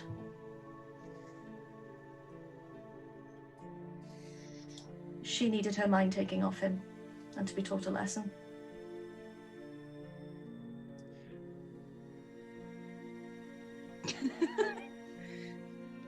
She starts to laugh. And as she starts to laugh, she falls back on the bed. And as soon as her concentration is off you, you know you've been spelled. You know you were under the effect of a charm. And as it falls away. And as she stops laughing, I am sorry that I used this skill against you. You were only playing it safe.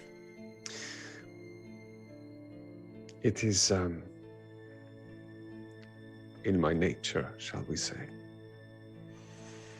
I have a similar ability, but I don't think I've ever really put it to much use. I've never needed to. There are a lot more people a lot more pushy people in Paras. Perhaps you will get the practice. Perhaps. But Stretch anyway, my skills. where are you from? Where is your progenitor? Where is your fiendish parent? I don't know. I'm an orphan, as far as I'm aware. I was raised by a gnome. I have heard stranger. In all my time locked on this plane. The only other of my kind I've seen is the one I hid myself as. Which reminds me he has one with him, and I'm supposed to be meeting with her at some point today. This sweet little thing called Rosette, who has, I don't think, been very far from her mother's apron strings. Oh, Rosette. Yes, she is cute, but there is very little of the infernal left in her. There has not been in her line for perhaps 5 generations. Infernal or not, no woman, regardless of species, deserves to be treated the way he treats them. Oh, I'm sure when she reaches Paras, I can find a different avenue for her to travel. That would put my mind at ease. And then perhaps one day I'll get my hands on the rest of them.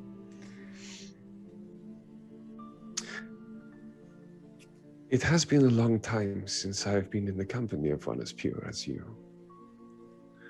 Perhaps you would stay a while. If you want to talk. If you have questions, of course. I appear to have lost my appetite for other activities. I am a succubus. I do not have any other appetites. Ask your questions, and I will slip into something more comfortable and try and answer them for you. And she stands up and starts to strip off the very little clothing that she's actually wearing. Why don't you want him dead yet? Because he can lead me to my kin.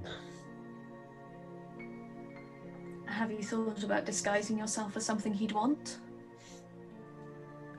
I do not want to get that close to him.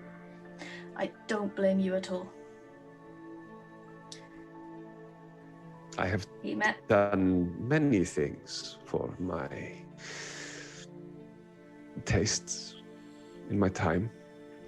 Unfortunately, he seems to be just that one step too far. Too bitter. I cannot even imagine how acrid he would taste. Mm. I prefer sweeter things. I can understand that.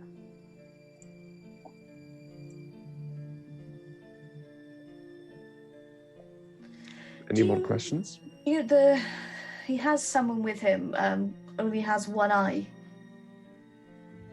Do you know anything about him? He is a demon hunter. A He what? is a demon hunter, a procurer of the rare and fiendish.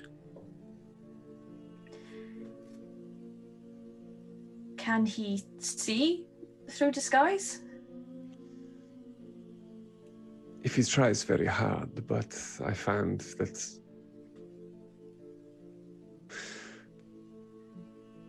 unless he has cause, he does not normally try. And from what I have overheard from their carriage, from the dinner conversations so far, they are otherwise occupied with their minds. Oh, the sport and coming ahead. Not so much the sport, but, well, I suppose they would consider the torture of a drow queen as sport, but... Yeah, that's something else I'm going to have to put a stop to. You have a vested interest in the drow queen? I've saved her son on occasion, and a dear friend of mine is madly in love with her daughter. I've worked quite closely with the Queen in the past. Oh. My, you have got round. Many hands and many pies. Hands in pies.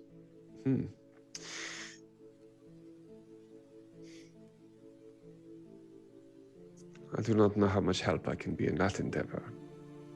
I'd like to keep a lower profile. Attacking the palace, not so much in keeping with the low profile. No, I suppose I'm about to have a very high... Although I do already have quite a high profile. The palace wants me dead already. Why? What did you do? Nothing. It's all lies. Okay, What one a- of them isn't a lie. It was an accident and it wasn't me. It was one of my traveling companions. What is the lie? That we severely scarred the prince.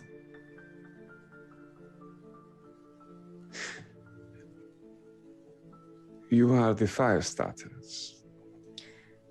We are not. A particular member of my team started a fire as a distraction and doesn't have much practice in contained fires, apparently. And this was after we'd saved the prince once. But no, have two humans in your group and suddenly you're the worst of the worst. Yes, the unconvincing half-orc. They try. No, it's the posture mainly. their manners. I've met some very well-mannered half-orcs. But it's really all about knowing you are the biggest, baddest motherfucker in the room. They do have that appeal. I have found so, yes. They take the something to prove attitude quite seriously. She bends over in front of you, turns away, bends over in front of you, into a chest, and picks up a bottle of whiskey. You can see her thinking about 2 glasses as she picks them up in her other hand, and then just puts them back into the chest, unstoppers the whiskey, and takes a long slug. I sort of glance at my watch, like, yeah, all right. Fully thought you were going to say that you see like her holder or something like that, then, or like her, Or indeed her like, butthole. yeah, a starfish, something yeah. along those lines. You see all of I those. mean, that goes without saying, I think. You see a rusty sheriff's badge. That was in food.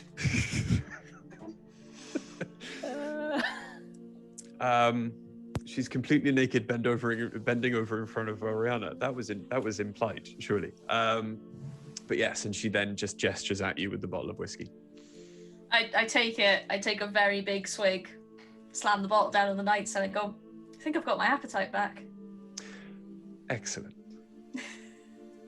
And she flares her wings and wraps them around you. And everything fades to black. Whoa. Anyway, Ace, what were you doing in the dining room?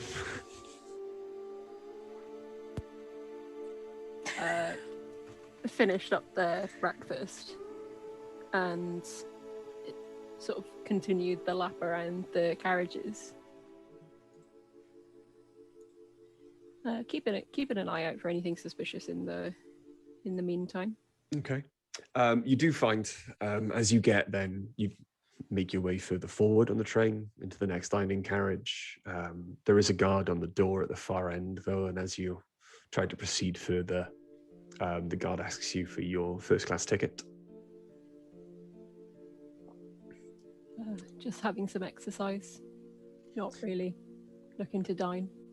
Then, excusez-moi, but please exercise in the opposite direction.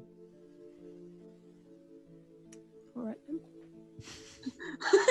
Just gonna. All right then. Fuck you too, mate. You walk back down. Mm-hmm. Still keeping an ear and an eye on the surroundings, seeing if there's anybody about or anything. As you pass back through the dining carriage, a heavily scarred, grey-skinned Durgar kind of holds out his hand, doesn't quite touch you, but motions you to stop next to him. Okay. I'll sort of turn to him. Yes? You're looking for some exercise? Yeah. I like to keep in shape too. And what would your methods be? The storage carriage at the back of the train has a lot of quite heavy boxes. I tend to spend my afternoons there, lifting. Hey, thanks for the tip. I could join you. I'd do better alone, I'm afraid. What, not good enough for you? Plenty good enough. I'm just a solemn soul. I don't know what that means. I like my own company.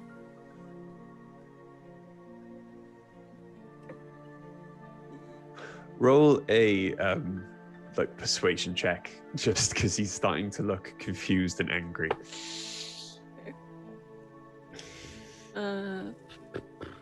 Highbrow education, Ace. It's getting to you. I know. A solemn soul. What? So it's plus 3. 12, that would be. 12. Yep. Well, if you change your mind and you fancy some company, I'll be there in the afternoon. Yeah, I'll keep that in mind. Thanks. Just try to hold your breath as you go through the human carriages. They don't tend to empty out the latrines very often. Thanks for the tip. Pleasure. Yeah, I'm gonna make a note in my head of what he's drinking. Okay. And then on my way out, go to the bar, order and pay for another round for him. Okay. And then he does seem to be drinking ale. There's a bottle on the table. He is drinking from a large pewter tankard that he's brought from home. Is different from every other piece of glassware or dishware that you see. So I'm thinking it's his personal tankard. Yeah. But yeah, the waiter nods, looks slightly worried, but hastens to grab another bottle from under the bar for him. Yep. And then I'll pay for it and then carry on. Okay. Towards... That's 2 gold. Yeah. So mark 2 gold off your sheet for me. Mm-hmm. Okay. As you make your way back through then, it seems to be getting slightly busier now, people coming down for like a late breakfast. There's nothing too out of the ordinary. Well, as out of the ordinary as anything could be in a tavern moving at about 10 miles per hour.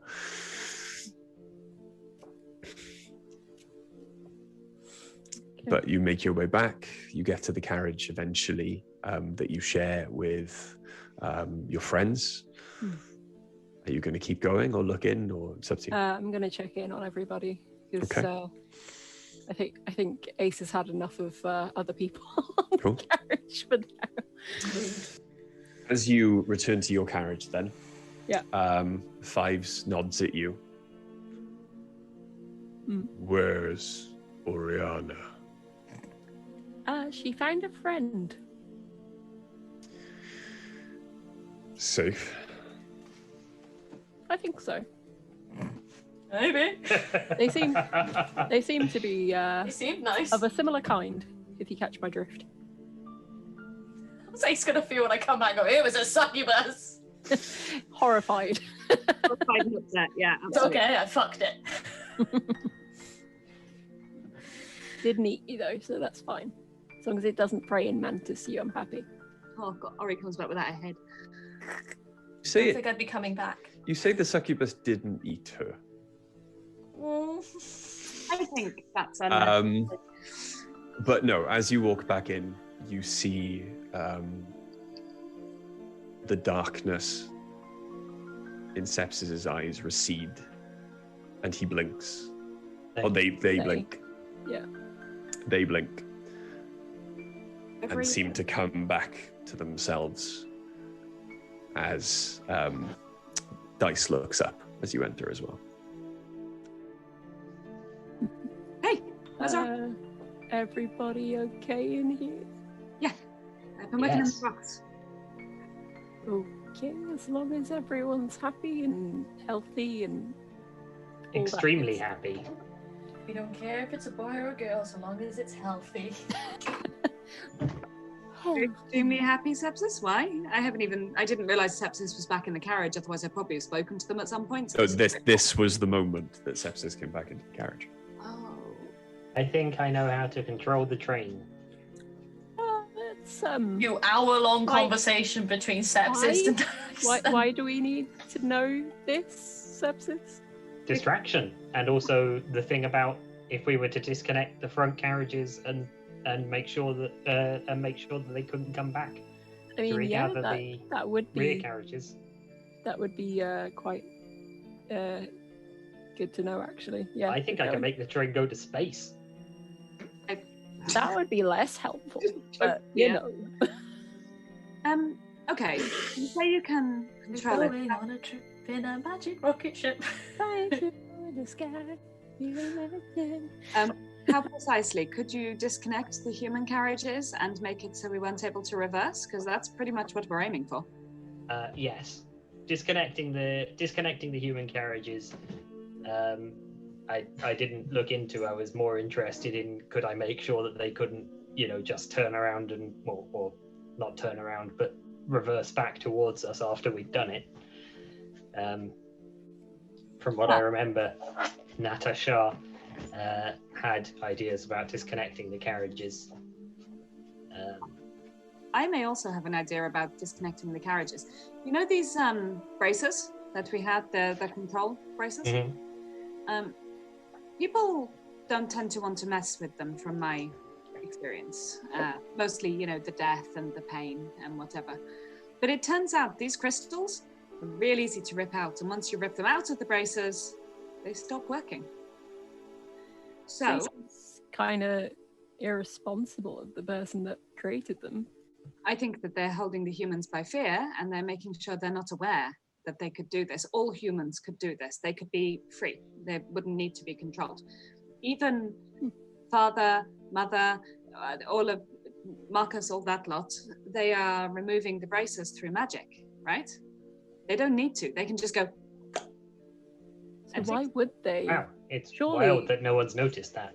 Yeah, surely someone of their magical ability would be able to detect that, though. I couldn't. I pulled it out just because I wanted to inspect the crystal. And I wasn't afraid. I was very worried for you when you first did that, and slightly shocked. One speaks up. Sorry. I got it. There are many stories of people attempting this in the past, and they have died horrible deaths. Propaganda, see? I have witnessed it. You've witnessed their horrible deaths on pulling the crystal. There was an old woman when I was a child in my village who did not wish to die a slave. So on her deathbed, she attempted to remove the bracer. No, it's not the bracer. You can't remove the bracer until you've pulled the crystal. If she tried to remove the bracer as a whole, it would activate and potentially just kill her. When she pulled the crystal, it exploded and it killed her. Why would that be? What was the difference? Roll me an Arcana check with advantage because of all the studying of the bracer and the crystal you've been doing so far. Okay, hang on. I've lost my Arcana. There it is. Okay. Oh, that's pretty good. That's 25. Okay. With your intelligence and your knowledge of the braces and the crystal and the way they work, Intelligence. Yeah. and your increasing knowledge of the way elves seem to do business, and the way they control everyone, it is possible that a long time ago, when they first started trying to control the humans, that the braces could do this. Those braces were probably quite expensive to make, took a lot of time, magical energy. However, using those braces to fuel their propaganda, there's nothing to say that they didn't start making them much simpler in the knowledge that people already knew, trying to remove the Mark I version, shall we say, was lethal. So, this elderly woman, you said, I think over time, the braces may have changed. So that's no longer the case. If someone was wearing a very old bracer, one of perhaps I don't know, one that's been passed down from various slaves because they didn't replace them, then yes, that potentially could be the effect. But these ones, the more modern ones, are still running off that fear that was created. Then, and she looks at her own arm. If they were ever to put a bracer on me, if I left Shalem and they put the bracer on me, I could just pretend to go along with it and escape whenever I wished. Yeah. Would you... If you have concerns about this, I could get Ace, or even you could pull the crystal out of this one. Because I still have one that has been untouched. And I don't mind breaking them. I can rebuild them. I'm happy to do it if you're comfortable with that one. Or you can. It's up to you. Roll a persuasion check with advantage. Okay. She looks worried. Of course she looks worried. I'm asking her to do something weird. I'm asking her to do something very peculiar. Yeah, that's fine. It's not the best. It's 14. You promise I can trust this will be safe for me? I've never had a reason not to trust dice. I was going to say, Ace, do you trust me? I'm not going to ask Sepsis. Sepsis, don't answer. She steels herself. And in a quick motion, so she can't change her mind, snatches the bracelet out of your hand and plucks the crystal from it. You can see she closes her eyes in anticipation of an explosion. And 1 became 0. 1 became 9. Or 1,000. But at that moment, when she realizes there is no explosion, she drops the crystal, drops the bracer, and you can see tears in her eyes, Dice, as she begins to hug you. I hug her back. Dice is way more huggy than me. See, and if we can get word of this out without alerting elves, maybe we can do some good. I do not know anyone with the kind of influence or power that would allow this information to get out among the masses. I do. You do? Oh, yeah. We can get that out. Then we will. Fairly sure as soon as Ari's back, we could probably Oh, ask yeah. her to send a message over for us. Yeah, it's a shame she decided to go and... Where did you say she was? We came across someone in the bar that she took a liking to,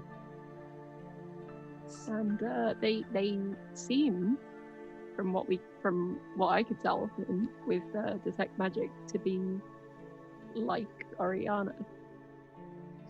I'd say that doesn't sound like something Ariana would do, but it absolutely does, so that's okay. I'm sure she's fine. She seemed pretty happy. Okay. Am I back yet? Oh no. You're on your back. Still going marathon. Ariana's more of a giver when she's with another woman. Oh. If she wanted to receive, she'd go with a man. I should have known. Like, Oriana definitely has top energy. I mean, they've both got wings. You've seen those like weird sci-fi space dramas where people have zero-G sex, right? The room is not big enough for that. Fortunately. I was also thinking, think that, how like, large is this train? Yeah, 2 pairs of wings flapping against each other is going to just cause turbulence, surely. And the people, all sorts of chaos. The people in the compartment next door as well.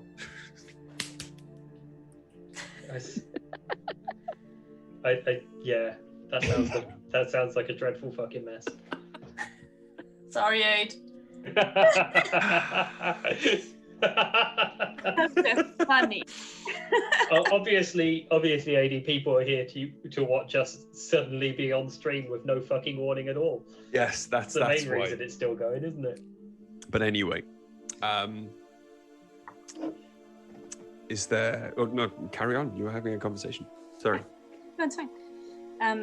Yeah, I think once Ori gets back, we should be able to communicate this to some key people and see if we can get it spread. Certainly across Albion. Shalem is more difficult because we don't know enough people here yet, but there's definitely one person I want to tell, but I can find them today, hopefully, because they can communicate it. So it should be okay. think. Do you need to wait for Oriana to return? Yes. Do you not have the ability to message your loved one today? But that wouldn't get the message where I actually want it to go. She's the princess. She cannot tell people? Sure, but I think they've got enough going on at the moment. They have their own traumas. There is a group of people in Albion and specifically that work to free humans who would find this information particularly valuable.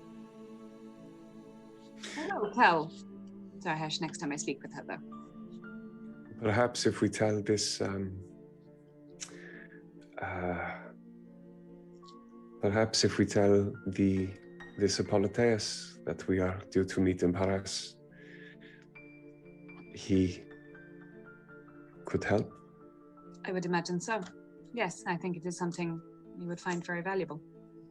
Can I share? Yeah, of course. With him? Or were you due to come with me? Or I do not know what we are planning to do once we reach Paris. Well, we'll certainly pop by, I would imagine. We need a base of operations to go and do other things. So it makes sense to travel with you a certain distance at least. Other things? We have some other jobs to take care of in Paris. Some things that it's probably better I do not know, yes? Some things that the fewer people know, the better, I would imagine. And Sepsis, for once, will agree. I understand. The bar you found me in. Not to know as well. The bar you found me in was seedy enough that I learned quickly it is better. It is easier when asked the question if one really does not know the answer. Sometimes, yes, and safer for you as well. That is, when I say the less you know, the better, I don't mean because I'm scared of you spreading the information. It's more I would fear for you. Okay. Not something you're used to, I know. Yes, this caring about each other, it is nice. Most of the time. It means it hurts more when you lose people. I can remember. I'm going to dip away for a little bit. I want to... What time of day is it, Rich? It is about 11 o'clock in the morning.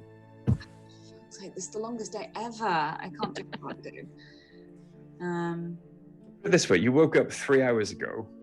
We've actively been having conversations for like 3 hours. So time is passing at the same relative speed currently. Fine, I'm waiting for the evening, and I will go and sit and carry on working on my rocks. All right. Ace? I'm not super enticed to go through the back carriage at the moment. It's mostly because... Sorry. Mostly because like I understand that I would find it difficult not to tell the people there that they can pull the stones. Okay. And that and if they did it now, I couldn't trust that a big group of desperate people on a moving train wouldn't be a danger to themselves. So I'm just going to sort of stay put for the moment. Sepsis? I think I'm going to go back into watching through Worm and try and... I'm just going to spend a decent amount of time observing the workings of running the train. Okay. And the like schedule. Try and work out what's, what the sort of order of operations is. Maybe go down and have a look in the little bedroom and see what's going on there. Okay. And okay, talking about going down then, Oriana. Oh, smooth. It is a couple of hours that seem to pass in a blur. However, at one point, Lester does seem to lose her self-control, as it were. And while kissing you, I'm going to need you to make me a con saving throw, please. I knew you were going to do that. You couldn't resist, could you? No. I rolled for it, sorry.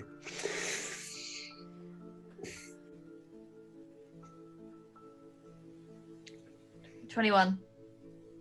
21? Yeah. Okay, you saved. And that means, give me a second. Okay. The kiss does weaken you.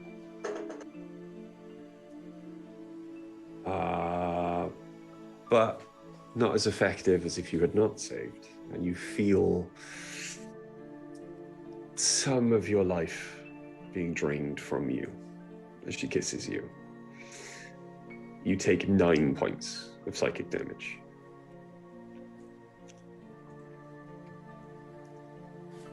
There was no kissing after that point. In fact, I've gagged it now. It started out with a kiss. It did end up like this. But after a couple of hours, leaving her somewhat sated and slumbering, having a midday nap, you do stumble. After remembering to put your disguise back on. Yeah. I just go to open the door and I'm like, wait. Out of her carriage, closing the door behind you with a promise that she will visit you again soon. I head back to my room. Okay. You walk back. Again, as you walk out, no one knows what you did, but they all look at you with the thinly concealed jealousy as they imagine what you've been doing. They probably heard quite a bit of it. And I find one particular person that's like really jealously looking, and I sort of glance at them, walk past, and just wipe the side of my mouth. There is a very drunk, grey-skinned, heavily scarred Durgar on his second bottle of ale, which he seems still confused as to where it appeared from, kind of looking at you. And just kind of, he just scowls as you wipe the side of your mouth and just takes a long draught from his bottle, completely ignoring his pewter tankard. Yeah, I'm just going to head back to the room then. Okay. After a couple of hours of you then chatting, eventually the door does open. You see Five step aside and Oriana returns. Hello, my friends. Hello, my friend. I instantly Oriana flop down on a bed. I then just walk in and flop down on a bed. Where'd you go? Hey, Ace. Yeah. They were a succubus. I was charmed when I left with her. I'm so No. sorry. It's cool. It's fine. She hates the Inquisitor as well. Are you still charmed? Okay, Do I need to do that's something good. about this? No, oh god, no, I made her laugh too hard and it dropped. What Okay. did- But you've been gone for like Sorry, I left you with someone who wasn't a tiefling, like I thought. It's fine, she's still a Work on that fiend and I magic still had a wonderful time. Well, Consensually. That's important. You've been gone for like 2 hours. How long did it take you to make her laugh? About 5 minutes. You have a good afternoon? Yeah. Yeah. It is now like 1 o'clock in the afternoon. All right, a good morning afternoon. However, Lunchtime. I'm very thirsty and I could really eat something We could go for lunch. else. We could go for lunch. I haven't eaten in the carriage yet. The lunch carriage. Let's. Oh, the guy with the eye. Yeah. He's a fiend hunter. Ah, okay. How concerned should we be for your safety? Well, apparently he could see through my disguise if he really wanted to, and if he was given any really reason to. Then let's not give him a reason. No. Do we think he'll try? Probably not. We're not that interesting, surely. Apparently Inquisitor has quite the thing for anything fiendish. Lester seems to be under the impression that he is holding more of her kind somewhere. Again, I have to say about this guy. Yeah, he's just gross. Right? I mean, if a succubus won't sleep with you? That's pretty low. Yeah. Presumably they'll sleep with most people. Although, She did drain my life force at one point. Are you okay? Yeah, it was minor. And it was an accident. I mean, you've already nothing a gag didn't fix. You've already aged more than you should be. Oh, I apologize, Oriana. I should have mentioned it at the time. Your maximum hit points have gone down by that much too. But only until a long rest. Same as the vampire thing. Yeah. Mm-hmm. I'll be fine. As long as you're sure, I can. I could try and heal you. As long as we don't plan on starting any fights anytime soon. What have you guys been up to anyway? Rocks. Other rocks. Oh! So, the crystals. I explained about the crystals and the fact that when you said rocks, I was just looking at you like, really? Just rocks. You're not going to tell Oriana? Yes, I'm also working on the sending stone, so I was pulling out the rocks and then I was like, oh my god, the crystals. So I explained that you can just pull them out and that it's really simple and that this is probably information that Father should be made aware of fairly promptly because it would be super useful.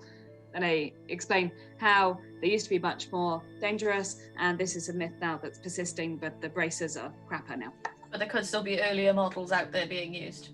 Yeah, so they should definitely be cautious, but for the most part, as long as they're... I mean, is there a way to tell earlier models from the later models? I don't know. Right? Do I think there'd be a way to tell? I mean, with your knowledge of them, you could, if you could study one, you could probably tell.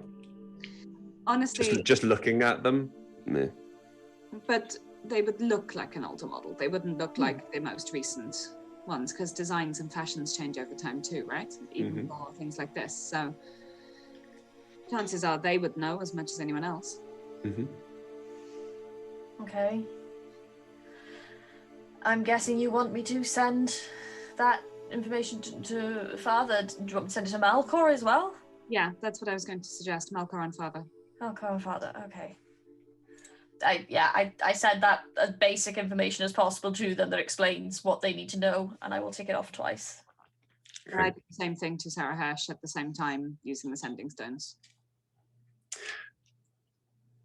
From Father, you receive 25 very well-chosen expletives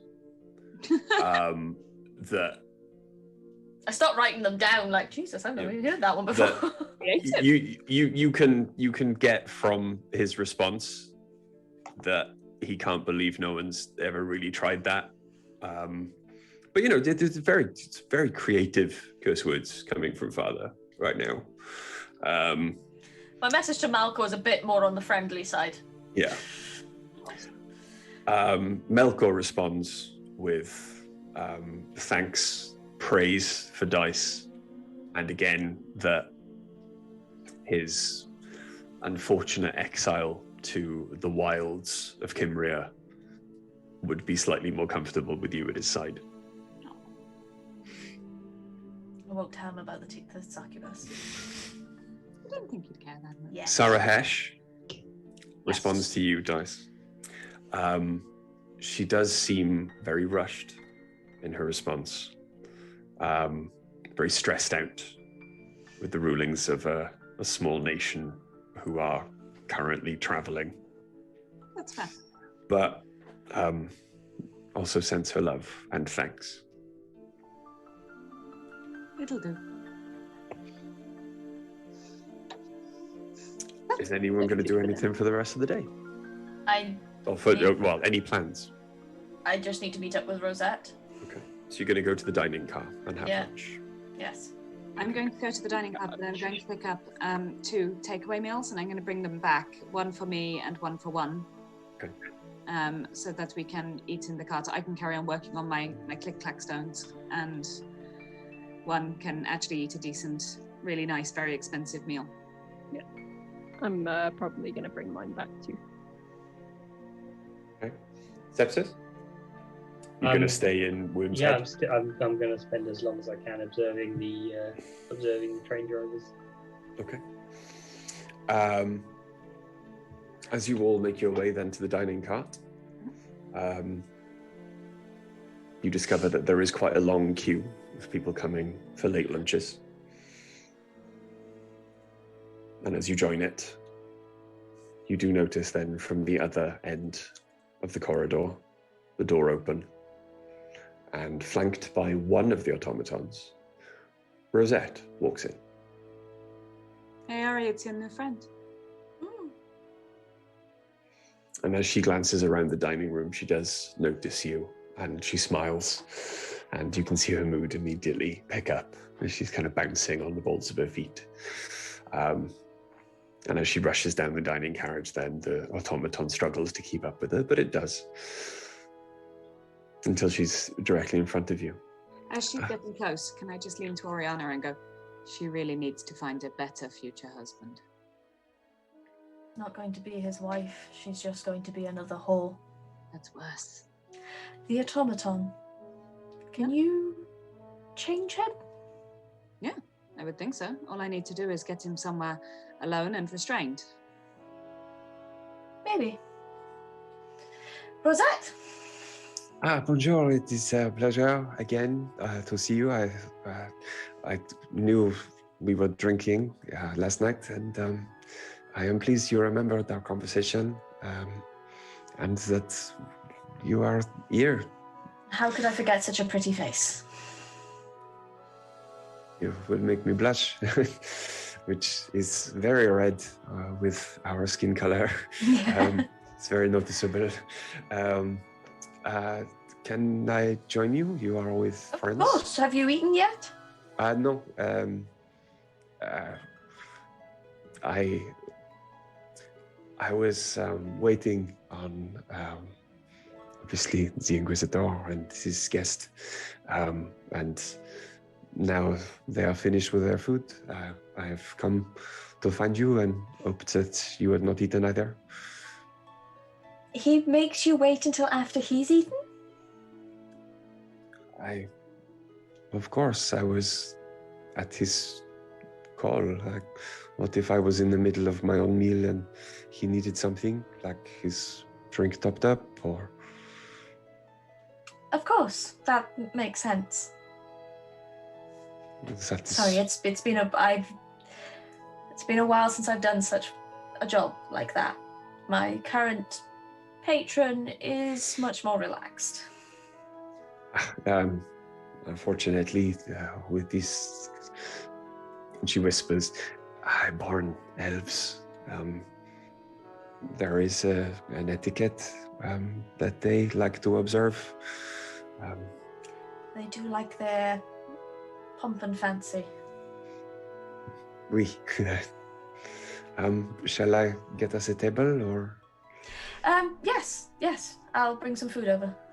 Will your friends be staying? I have an escort. Is Dice an automaton at the moment? No, I am a half-orc. A half-orc. Apparently an unbelievable one. But I don't say that because I don't know. No, that was Ace they were referring to. That depends. Are you going to join us, or are you going to go back to the room? I will be returning to the room. That's fair. Same here. Does this look like I'm traveling with a bunch of half-orcs? Yeah. Great. Where's your muscle? You're my something. No, these two will be returning back. Yep. So just the Very two well. of us. Well, and your automaton. He's not fantastic with personal space, unfortunately. You do find that with them sometimes, and the lack of talking can be unsettling? He speaks rarely, but They're not conversationalists. no. Stoic, I believe is the word. Very one word. Although I'm Answers. finding more and more these days that seems to be a desirable sort of thing in men. I am learning a lot from them. I will find us a table. Yes. Uh, Do you have any preferences with food? no, I will have whatever you are having. I don't eat meat. Oui, it would be a welcome change. Please, Okay. you can order for me. I will get a table. And then she walks off with the automaton.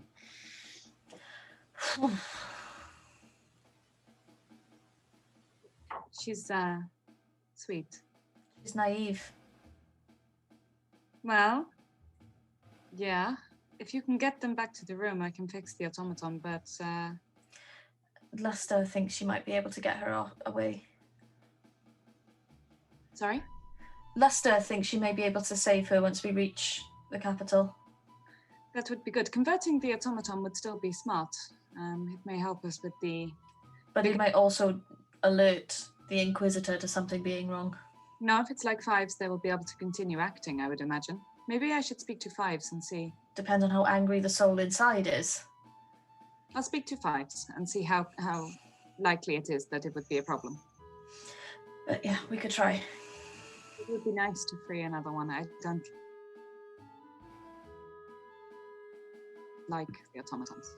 Like the automatons. No, I mean, I like the automatons. I don't like... But not when they're like that. I don't like what they've done to create them.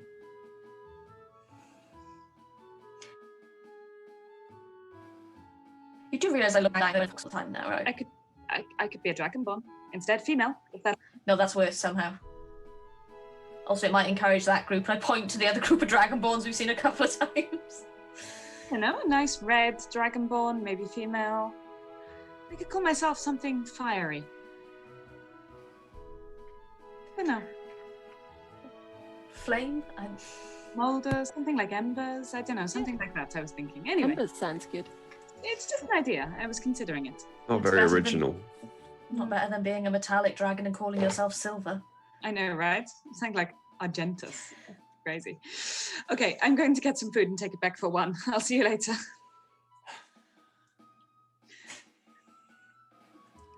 Oh no, we pissed him off. He does look pissed, doesn't he? Suddenly the carriage explodes. No. No. Rocks fall, everyone dies. So, as you finally get to the front of the queue, make your orders, dice, ace, you take your leave with your takeaway meals. The table that Rosette has found is quite close. And she's sitting there with it waiting, almost bouncing in her chair. As she said last time, she was 16, 17. This is a girl from a sheltered upbringing. She may be 16 or 17, but as you look at her, all you can see is a child with no idea of the world that she's been thrust out into. And it kind of makes you sad for the rest of you with very little idea of the evils in the world that you were exiled into. You see a lot of yourselves, or you and your companions, in Rosette. But she's very, very happy when you bring the food over to the table and sits there. So please tell me, where are you from? What was it like? You are at Said Albion, I believe, last time? Yes, just a small village, nothing really. You have a collection of folks. I did not see many when I was growing up, but I hear they are fierce warriors. Orcs? Yes, they can be. Born for battle, most. More the pure orcs. Half orcs tend to be a little gentler, not by much, but they seem to go into other professions other than just killing things. I have heard there. I, of course, do not mean your friends. I have heard they are angry and unintelligent. Sometimes maybe, but I suppose though that is true of everyone. it depends on the upbringing. We. I've always found them to be good-natured when you're on their good side. They don't tend to be angry unless you've done something to anger them. I suppose that is true of everyone, though. Yeah. There are very few people I have ever met who are just plain evil or bad. Really? You have met some who are? A few, but one in particular sticks out. I am sorry that you had to go through that. I hope I never have to. I hope so too. It's alarming when you discover someone to be so vile.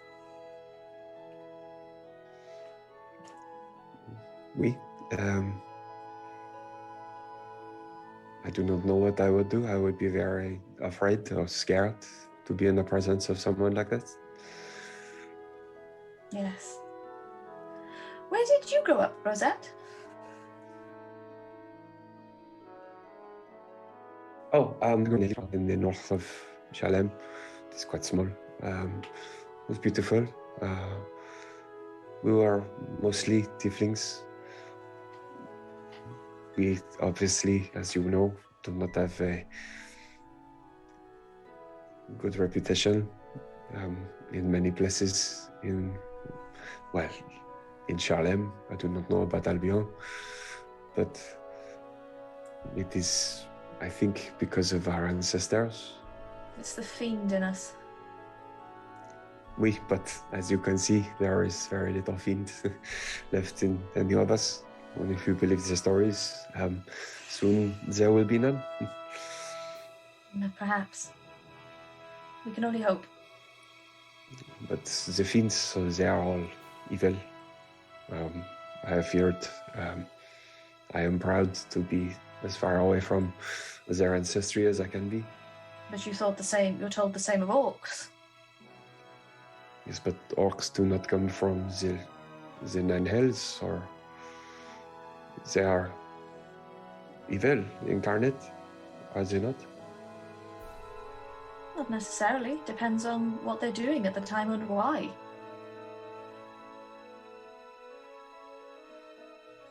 Do you know what Rosette? Legends and hearsay, I did not really listen. It's when a being, usually a human, but other beings have been known to do it, make a deal with a demon. The next time either has a child, usually the human, it's a tiefling. With the result of someone's desperation. But I do not think I would ever be so desperate to make that deal. And plus, all of the demons are gone anyway. That's very true. They were hunted down many years ago by the elves. We have a lot to thank the rulers of Shalem for. Yes. We'll never be plagued by them again. Though, of course, and she looks at the automaton and leans into you. I do not agree with everything they do, but what can we do? They make the rules.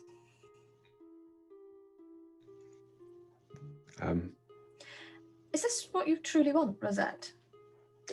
To be added to the Inquisitor's harem? My family have been well looked after. I will be well looked after. It is possibly the best I can hope for. I am one of 9 children. The rest are all boys. And they Only can... daughter. I was not made for fishing. There is very little I can add to my family. The most I can hope for is a good marriage. But you won't get that in the harem. No, but the dowry was still substantial. My little brothers and my mother and father will be comfortable. It's a brave sacrifice to leave your home and go somewhere you've never been, to do something you've never done. That is what my father said.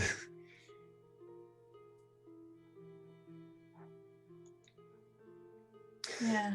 But anyway, let us talk of happier times. What will you do in Paris? Shop, more than likely. Oh, I hear there are some of the best dressmakers in the world in Paris. Oh, yes. I have never had finery such as this, and she looks down her own clothes. But apparently there are even finer clothes to be found in Paris. I look forward to it. So do I. It should be delightful. Perhaps once you are situated, we can go shopping. If you're allowed to, yes. I will be allowed, I believe, 1 day a week to travel around, explore, have a tour, under escort, of course. Of course. You'll have to make the most of that one day. I will find a way. I want to see all of the city. I have never seen, until we got to Calas, I had never seen a town more than maybe 20 houses. You've never seen a city before? No. I was the same when I left home. You have been to many cities? Since then, yes. There was a few towns close by. I'd been to them, but seeing my first city was quite overwhelming. I will brace myself. You should. But once you get to know them, they're wonderful places. I'm conscious that I do not have much time. So I would thank you for the meal. And perhaps we can meet again the same time tomorrow? Yes. Yes, yes. Oh, do you speak any Elven, Rosetta? No. There was little time for education in my village. So unfortunately, I can say hello. I can say goodbye. I can say, how are you? And I can now say, of course, master, in Elvish. I am currently still tripping over what can I do for you, but of course, master, I learned quickly. Can I spend just like a quick time just teaching her to say please and thank you? Yeah. Just anything and help her with the phrase she's struggling with. Yeah, just roll me an intelligence check with advantage. A nat 20. Do you want me to add my intelligence to it? Good. I'm good. But yes, she, by the time she leaves, she's much happier and thanks you and says goodbye to you in almost perfect Elvish. Just get in there. And as she begins to walk away, the automaton takes a moment to stare at you. You get the feeling you're being recorded, remembered. And then the featureless face turns away and he stomps off up the corridor after Rosette.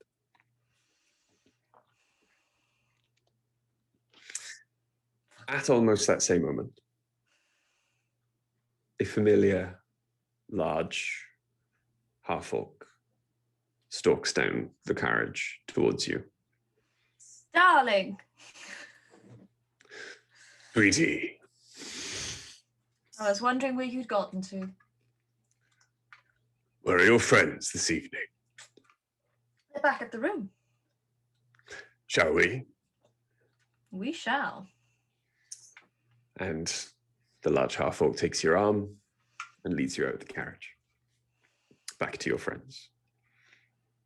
It's only when you return and you all walk inside that, in a blink of an eye, Natasha is standing before you. Did you know there was a succubus on board? I did not. High elven lady Luster. Oh, it's a pretty one. Mm-hmm. She is... I was about to say not my type, but I'm a good liar, but sometimes... You should join me next time I go see her.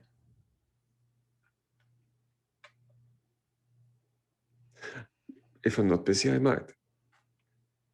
So,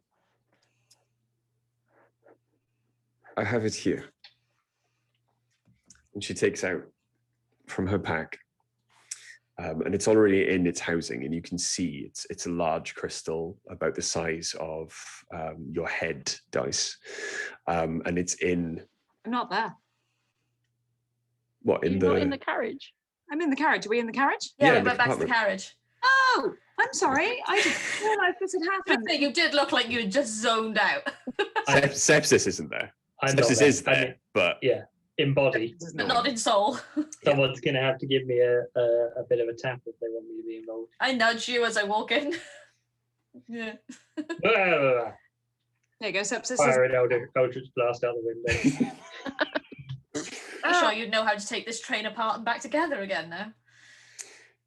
That's a good point. Have I learned much about piloting the train in that time? I'm not going to make you do another check because you were studying it quite closely anyway.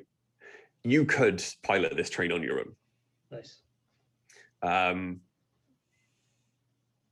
If the train ran into any trouble, you might need a friend to help out. But as long as it was plain sailing, you could pilot this train on your own quite happily. Yes. Still, probably because they haven't had to do it, you still haven't really been able to discern if the uncoupling of the carriages is done from there or somewhere else. However, during their conversation, the goblins did, of course, talk about when they were getting there and they were going to be taking on another 3 carriages at the back. What conclusion did they come to about the storm, by the way? Are we speeding up or slowing down? They sped up. Okay. But it may need to be then that they spend slightly more time at the recharge point. All right. But yes, Dice. Natasha hands you a crystal. It is about the size of your head. It is flat at one end. And then you can see that it's almost got this kind of inverted crown of metal around that flat end, which has a kind of screw fix. It's almost like a screw-in bulb, just the size of your head, which would be then inverted and then fitted to the bottom of the carriage and screwed in if one was damaged. She says, this is a replacement. This is perfect. Hey, I have learned some interesting things about these crystals today. Would you like to hear about it? Yes. Okay. First things first, and I will explain. I'm not going to do it because people are watching and that's very boring. Okay. But I will explain what I discovered about the bracers and how the crystals work, and that this will be useful because I can see. But I also wondered if perhaps the crystal holding the connection to the next carriage could Yes. be removed and thus stop those carriages dead in the water. It would remove the control from the main line, and Sepsis thinks that perhaps they could stop the train coming backwards. So theoretically, we could just keep going, and those carriages could be left behind. I can make the train go wherever. Space, apparently. I'm pretty sure I could make it. I'm pretty sure I could make it completely run out of energy so that it couldn't go anywhere and leave it stranded far between stops. I'm pretty sure that I could overpower it to the point where it would go real fast and not be able to stay on the rails, which could be a pretty big disaster for anyone who happened to be inside of it at the time. I kind of don't want to kill most of the people on the train, though. I'm just saying. Some of them are bad, some of them are okay. Sepsis looks confused for a second, and then like they remember something. Yes, of course. But I'm saying, if we were to decouple only, the rearboard carriages and leave just the front carriages with the Inquisitor and the more elven nobility types up front, and then plow those into a cliffside or something. That could be effective. Yeah, as long as we did make sure. I mean, some of the elven nobility are all right as well. It's mostly the Inquisitor I'd like to kill if we're going to kill anyone on this train. If we could isolate him in a carriage, it wouldn't be the worst thing. The worst. Dice, I'm not a morality scholar, but I think all of the elven nobility have absolute gallons of blood on their hands. What about the one we already converted and is now... I don't think she's on the train. No, but I'm saying if one can be changed, so can others. We can't kill indiscriminately just because... Often we have this argument in a different character. I feel that a lot of them could be changed at once into a jam-like substance if we crashed the train very fast into a cliff. And that's great if we know that they've actually done something wrong, and that it is all elves. It's not just elves who are in the front carriages. I'm just saying, to kill indiscriminately would make us murderers, not people seeking to do what's right. That would be unacceptable. And I, for one, couldn't have that on my conscience either. Also, there is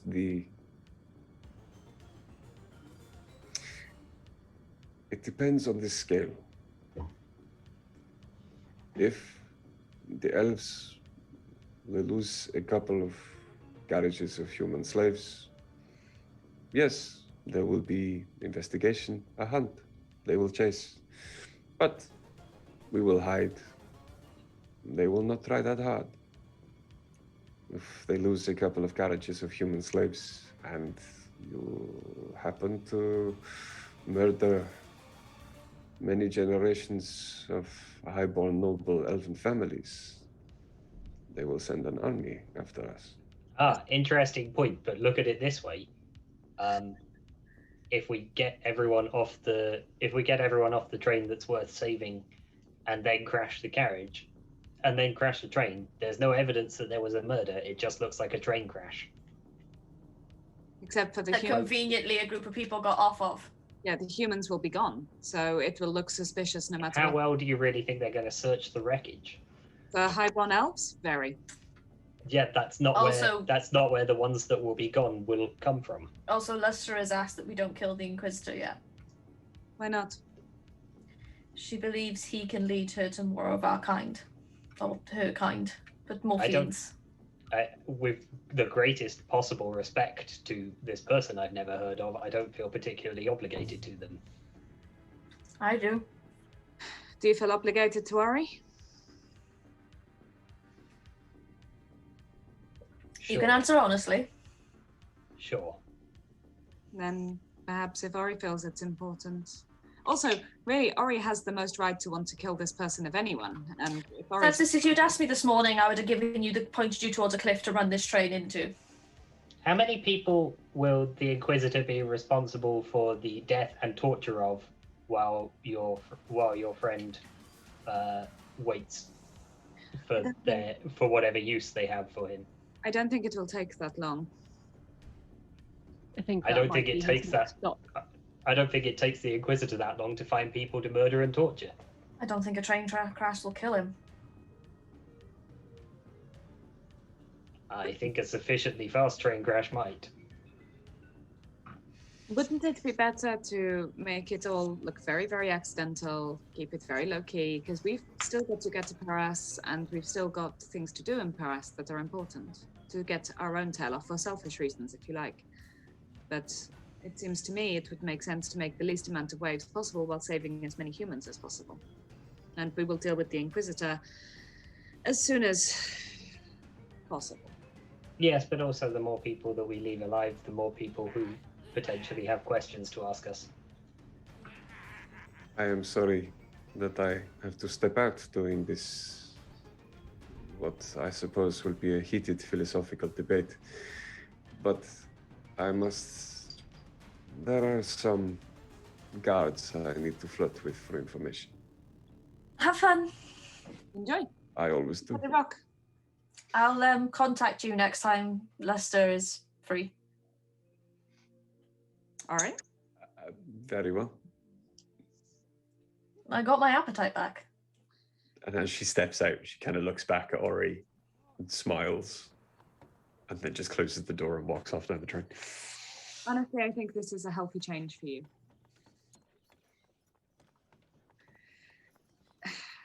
I just don't want to...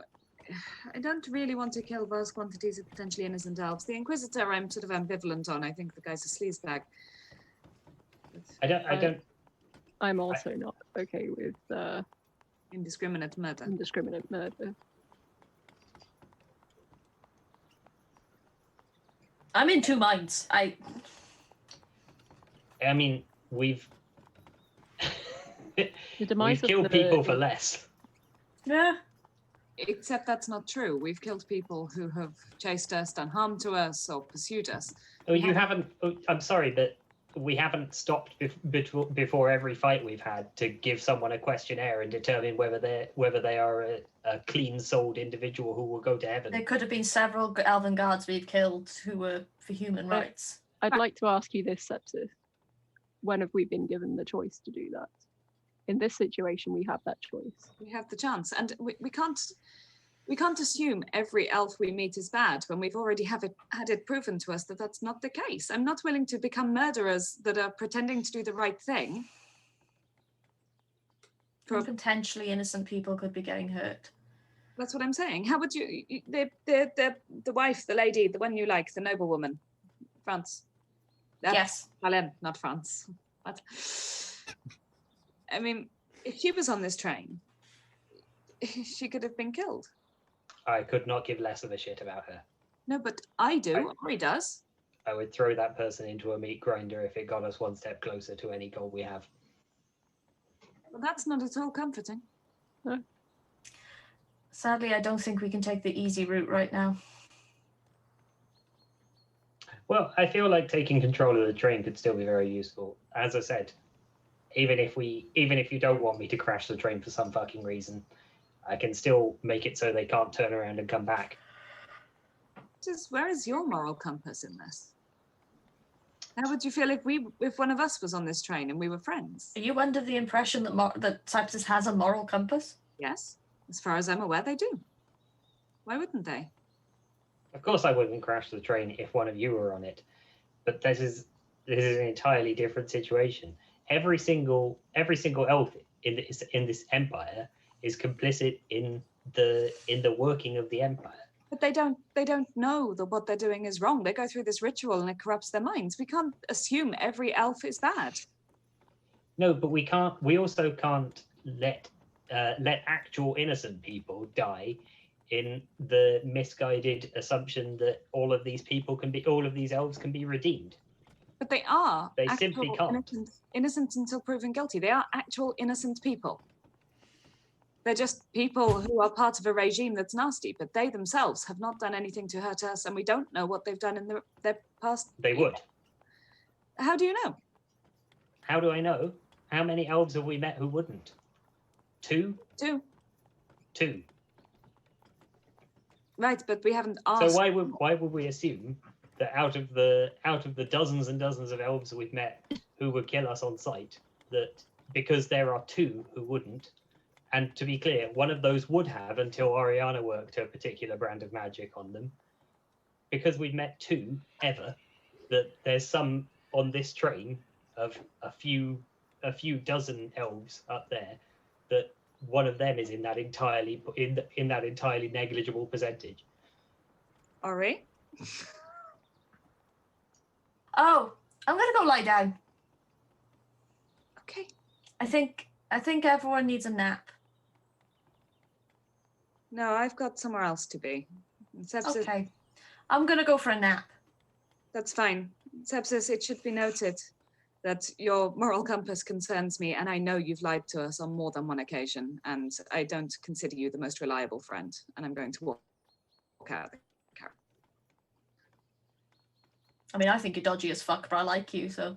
Now it's 11 o'clock. Yeah, that was my, I'm going to bed, please, guys, stop. Okay. Dice leaves. Oriana goes to have a lie down. Dice? Yeah. Oh, sorry, Ace. Ace is going to sigh very deeply and sort of like sink back into the seats and pray on things. Okay. Sepsis? I'm going to read the book. Okay. For how long? Not so long that I don't get a long rest tonight. Cool. It is. Oh, yeah, shoot, I've got another book to read. It is around about 2 o'clock in the afternoon. So. Yeah, read the book until everyone goes for dinner, I suppose. Okay. Yeah, I'm going to start reading my other book. Okay, cool. So if you read them both for the rest of the day, then until the point where you don't need a long rest, I will give you 8 hours each. 8 additional hours on your book. What do you want now, Sepsis? 35. 35? Mhm. Out of 80? Out of 80. Yeah, okay, cool. Cool, awesome. And with that tension in the air and those small little gaps appearing in the party, we're going to leave it there. Especially because 80's had a long week. Yeah. Sorry. But yes, we're going to leave it there for the evening. We're going to leave it there for session 37. 57. 50. I said 37, didn't I? Yeah, I've had a long week as well. I've had a long week. 4 kids. Right. You've been on holiday. Yeah. Still with got 4 kids. I mean, at least you weren't working as well. True. But yes, as always, thank you to those who have watched. Thank you to those who will watch. Please check us out next week and get your typing fingers ready, because there will be dice giveaways. I'm going to work out whether I do a big bulk one or one a week with different levels of prizes. But yes, come and join us next week for section 38 and hopefully the resolution of this argument, or possibly the continuation of it. Who knows? But yeah, please check out Loki Battlemats on Facebook, most social media, or just go to their website. Please check out their Kickstarter. Push it far enough. It's on 154 now, 154k. It's got 10 days left. If we can get it to 175, they're going to add extra maps into both of the books that come in the bundle. So please get it to 175 so everyone can get as much their money's worth. Also, check out Blink Dog Dice. Buy some. But also check out the amazing examples of the work you could possibly win in the dice giveaways in the coming weeks. But apart from that, as always, stay safe, take care, wear a mask, don't go outside unless you have to, follow common sense and government guidelines. This gets longer every time you do it. I know, please check on your loved ones. But apart from that, we love you guys. Be And gay, we'll do see you crime. next week. Love you guys. Bye. Goodbye. Bye.